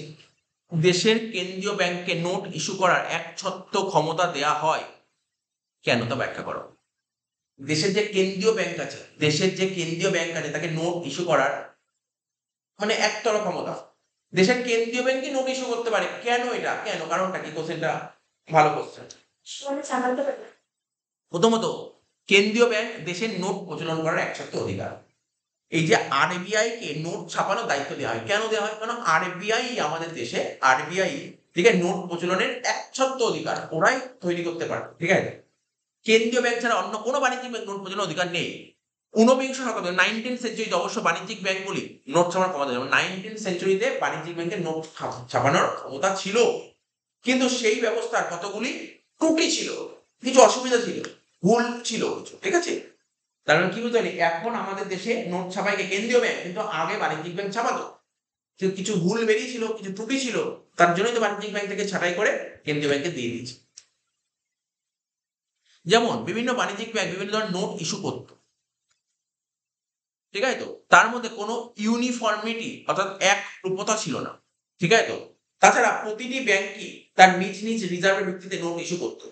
তার নিজ নিজ রিজার্ভের ভিত্তিতে নোট ইস্যু করতো এবং তাদের রিজার্ভের পরিমাণ কম থাকার জন্য নোট ইস্যুর পরিমাণও কম হতো। বুঝতে কি বলছি? আজকে ধর যে কোনো কমার্শিয়াল ব্যাংকে ওর যত টাকা ছিল তার উপর ভিত্তি করে নোট ছাপাতো। প্রতিটি ব্যাংকই নিজ নিজ রিজার্ভের ভিত্তিতে নোট ইস্যু করতো। তাদের রিজার্ভের পরিমাণ কম থাকার জন্য নোট ইস্যুর পরিমাণও কম হতো। আবার অনেক সময় দেখা যেত কোনো বাণিজ্যিক ব্যাংক প্রয়োজন বোধে তাদের নোটকে স্বর্ণে বা অন্য কোনো মুদ্রায় রূপান্তরিত করতো। নোটকে সোনা বা অন্য কোনো মুদ্রায় রূপান্তরিত করতে পারত। এই সমস্ত অসুবিধার জন্য বর্তমানে সমস্ত দেশেই নোট ইস্যু করার ক্ষমতা তাদের দেশের কেন্দ্রীয় ব্যাংকের হাতে দিয়ে দিয়েছে বিভিন্ন সমস্যার জন্য। এর ফলে সারা দেশে একই রকমের নোট চালু থাকে। ঠিক আছে? এবং যেহেতু কেন্দ্রীয় ব্যাংকই ব্যাংক ব্যবস্থার শীর্ষস্থানে অবস্থিত, সেহেতু এই নোটগুলি প্রতি জনসাধারণের আস্থা বজায় থাকে। তাছাড়া দেশের অর্থনৈতিক কাজকর্ম সংক্রান্ত খবরাখবর কেন্দ্রীয় ব্যাংক সহজে সংগ্রহ করতে পারে বলে দেশে কখন অর্থের পরিমাণ বাড়ানো দরকার, কখন কমানো দরকার, কেন্দ্রীয় ব্যাংক তার হিসাব সহজেই করতে পারে। কাজেই কেন্দ্রীয় ব্যাংকের হাতে নোট ইস্যু করার ক্ষমতা দেওয়া থাকলে অর্থনৈতিক প্রয়োজন অনুযায়ী সঠিক পরিমাণ নোট ইস্যু করা সম্ভব হয়। কেন্দ্রীয় ব্যাংকের অন্য একটি কাজ বাণিজ্যিক ব্যাংকগুলি কর্তৃক প্রদত্ত ঋণকে নিয়ন্ত্রণ করা। কেন্দ্রীয় ব্যাংকের আরেকটা কাজ একটু আগেই বললাম। সেই কাজেও সাহায্য করার জন্য কেন্দ্রীয় ব্যাংকের হাতে নোট ইস্যু করার একচ্ছত্র অধিকার থাকা দরকার।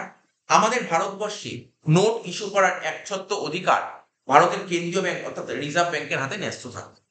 ১ টাকার নোট ছাড়া অন্যান্য নোট ভারতের রিজার্ভ ব্যাংক ইস্যু করে থাকে। তাহলে ১ টাকার নোট ছাড়া অন্যান্য সমস্ত নোট রিজার্ভ ব্যাংক ইস্যু করে থাকে। ১ টাকার নোট কে ইস্যু করে? বলেছিলাম আগে। মনে আছে? ১ টাকার নোট কে ইস্যু করে? সেন্ট্রাল গভর্নমেন্ট, কেন্দ্রীয় সরকার। হ্যাঁ। আচ্ছা। উঠে গেছে মানে বললাম এটা তো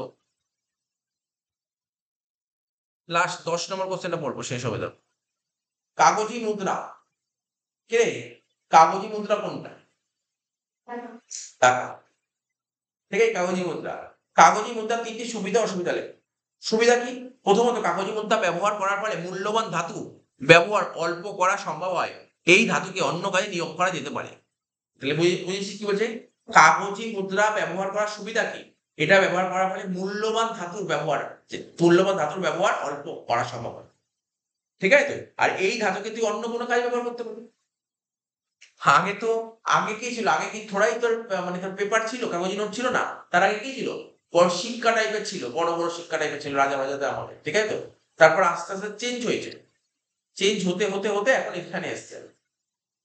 দ্বিতীয়ত, মূল্যবান ধাতুকে মুদ্রা হিসেবে গ্রহণ করলে ধাতুর যে ক্ষয়ক্ষতি হয়, ঠিক আছে? সেটি একটি বড় অপচয়। কাগজি মুদ্রা ব্যবহার করলে তারও ক্ষয়ক্ষতি হয়, কিন্তু সেই অপচয় ধাতুর অপচয়ের তুলনায় অনেক কম। কাগজের উৎপাদন ব্যয় ধাতুর উৎপাদন ব্যয়ের চেয়ে অনেক কম হয়। কিছু বুঝতে পারলি কি বললাম? ধাতব মুদ্রা আর কাগজি মুদ্রা। ঠিক আছে, ধাতব মুদ্রা কাগজি মুদ্রা দুটো মুদ্রারই অবচয় হয়, কিন্তু কার মানে মানে কার অবচয় বেশি হয়? অবচয় ধাতব মুদ্রার, ধাতুর মুদ্রার অবচয় বেশি হয়। কেন? ওটা খুব দামি প্রোডাক্ট, তো তৈরি করতে প্রচুর খরচ হয়। এখানে পর মূল্যবান ধাতুকে মুদ্রা হিসেবে গ্রহণ করলে যে ক্ষয়ক্ষতি হয় সেটা একটা বড় অবচয়। কাগজি মুদ্রা ব্যবহার করলেও তাই ক্ষয়ক্ষতি হয় ঠিকই, কিন্তু সেই অবচয় ধাতুর মুদ্রার অবচয়ের চেয়ে অনেক কম।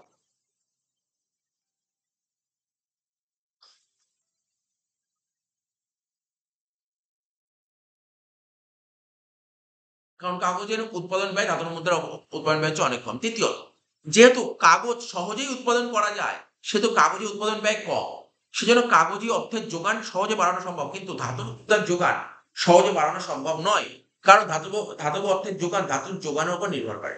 দেখ সিম্পল ব্যাপার, একটা কাগজের নোট তৈরি করতে না খরচাটা কম, কিন্তু ধাতুর নোট তৈরি করতে না খরচাটা প্রচুর বেশি। তো এগুলো একটা চিন্তা ভাবনার বিষয়। কাগজি মুদ্রার সুবিধা কোথায়? বুঝতে পারছিস তো? কাগজি মুদ্রা অনেক সুবিধা।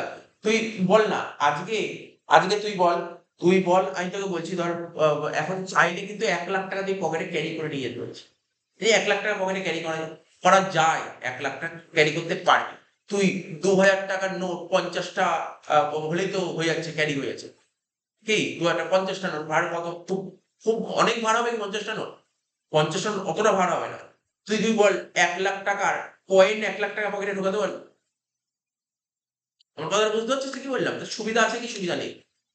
হ্যাঁ, তুই বলতে চাইছিস কাগজের নোট ছিঁড়তে পারে। হ্যাঁ, অসুবিধা তো কিছু আছে। কাগজের নোট ছিঁড়ে যেতে পারে অবশ্যই। ছিঁড়তে পারে। ওটা ছেঁড়ার ব্যাপার না। তো এখানে কিছু বলি। ৩ নম্বর বলি, যেহেতু কাগজ এটা তো বললাম। ৪র্থ, জরুরি অবস্থায় কাগজি অর্থ ব্যবহার করা অধিক সুবিধাজনক। খুব জরুরি অবস্থায় কাগজের অর্থ সুবিধাজনক। তুই ভাব, এখন কোন দোকানে টাকাই থাকলে খুচরো কয়েন নিতে চাও? না। খুচরো নিতেই চায় না। তো বলছি, জরুরি অবস্থায় কাগজি অর্থ ব্যবহার করা অধিক সুবিধাজনক। উদাহরণস্বরূপ, যুদ্ধের সময় যখন জরুরিকালীন ভিত্তিতে বিভিন্ন খরচ চালাতে হতো, তখন যে অতিরিক্ত অর্থের প্রয়োজন হয় সেই অর্থ কাগজি মুদ্রা ইস্যু করে পাওয়া যেত। কিন্তু ধাতব মুদ্রার মাধ্যমে তা পাওয়া সম্ভব নয়, কারণ ধাতব মুদ্রা ইস্যু করলে ধাতুর যোগান থাকা দরকার। ঠিক আছে তো? যুদ্ধের সময় ধাতুর যোগান কম থাকতে পারে।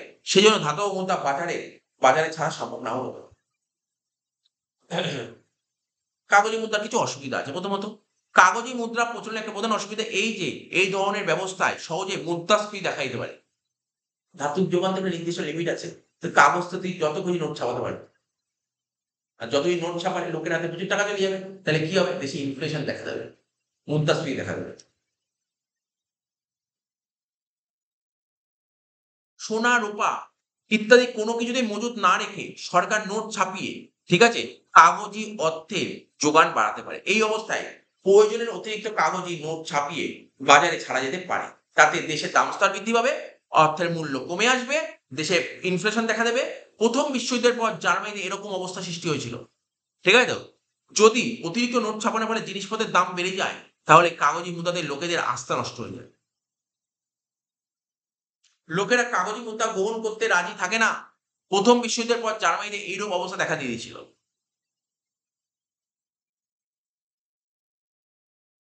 দ্বিতীয়ত, কাগজি মুদ্রা কোনো একটি দেশের মধ্যেই চালু থাকে। আজকে আমার দেশের যে গান্ধীজির যে নোট, ওটা তো এই ইউএসএ নিয়ে গেলে ওই নোট চলবে?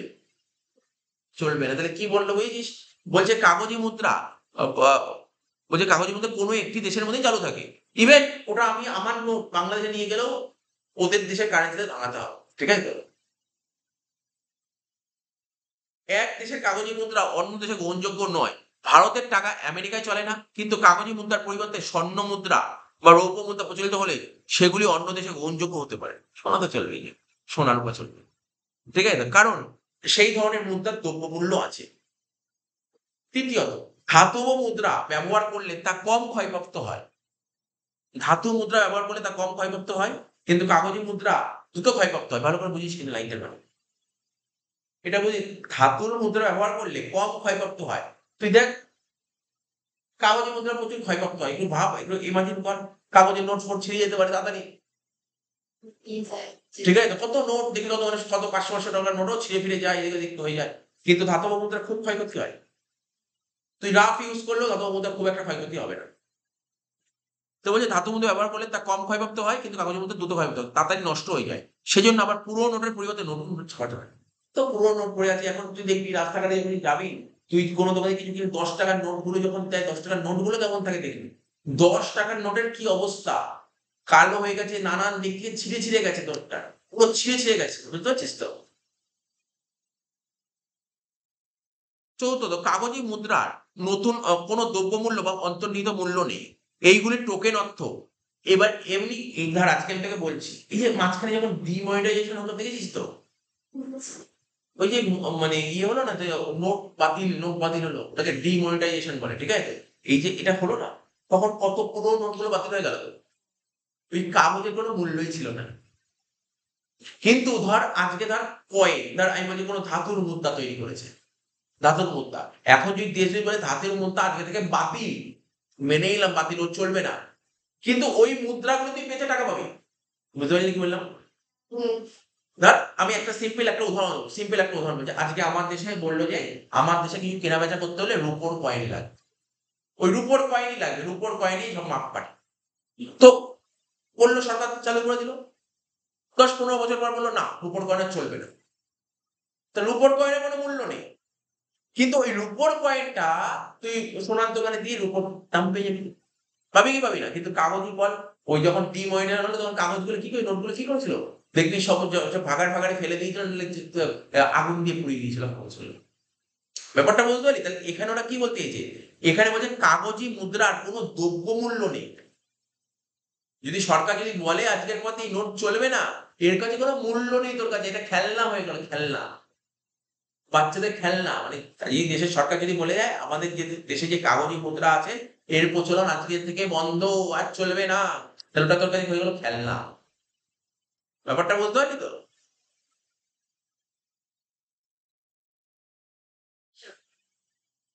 এইগুলি টোকেন অর্থ এবং সরকারের আইন বলে প্রচলিত অর্থ। কখনো যদি সরকার কোনো কাগজি নোট বাতিল বলে ঘোষণা করে, ঠিক আছে, তখন সেই কাগজি নোটগুলি আর কোনো কাজেই লাগবে না, কারণ তার দ্রব্যমূল্য বলে কিছু নেই। যদিও কাগজি মুদ্রার সুবিধা অসুবিধা উভয়ই আছে, কিন্তু মোটের উপর আমরা বলতে পারি যে অসুবিধার দিক থেকে সুবিধাই বেশি, সেজন্য কাগজি মুদ্রায় সকল দেশে চালু আছে। কাগজি মুদ্রার যে অসুবিধাগুলি রয়েছে, সেই অসুবিধাগুলির মধ্যে মুদ্রাস্ফীতির সম্ভাবনায় সব থেকে বড় অসুবিধা। যদি দেশের আর্থিক কর্তৃপক্ষ সজাগ থাকে এবং অতিরিক্ত কাগজে নোট ইস্যু না করে, তাহলে এই অসুবিধাগুলো দূর করা যাবে। তো এই ছিল কাগজি মুদ্রার সুবিধা অসুবিধা। মেনলি যেটা হয়েছে কাগজি মুদ্রার যে সুবিধাটা কোথায়, যে আগে যে ক্যারি করাটা খুব অসুবিধা ছিল। ওই ধাতব মুদ্রা ক্যারি করা, নিয়ে যাওয়া খুব অসুবিধা ছিল। তার তুলনায় কাগজি মুদ্রা অনেকটা বেটার হয়, আমরা ক্যারি করতে পারবো। তো এই হলো, ফার্স্ট চ্যাপ্টার মোটামুটি আমি শেষ করে দিলাম।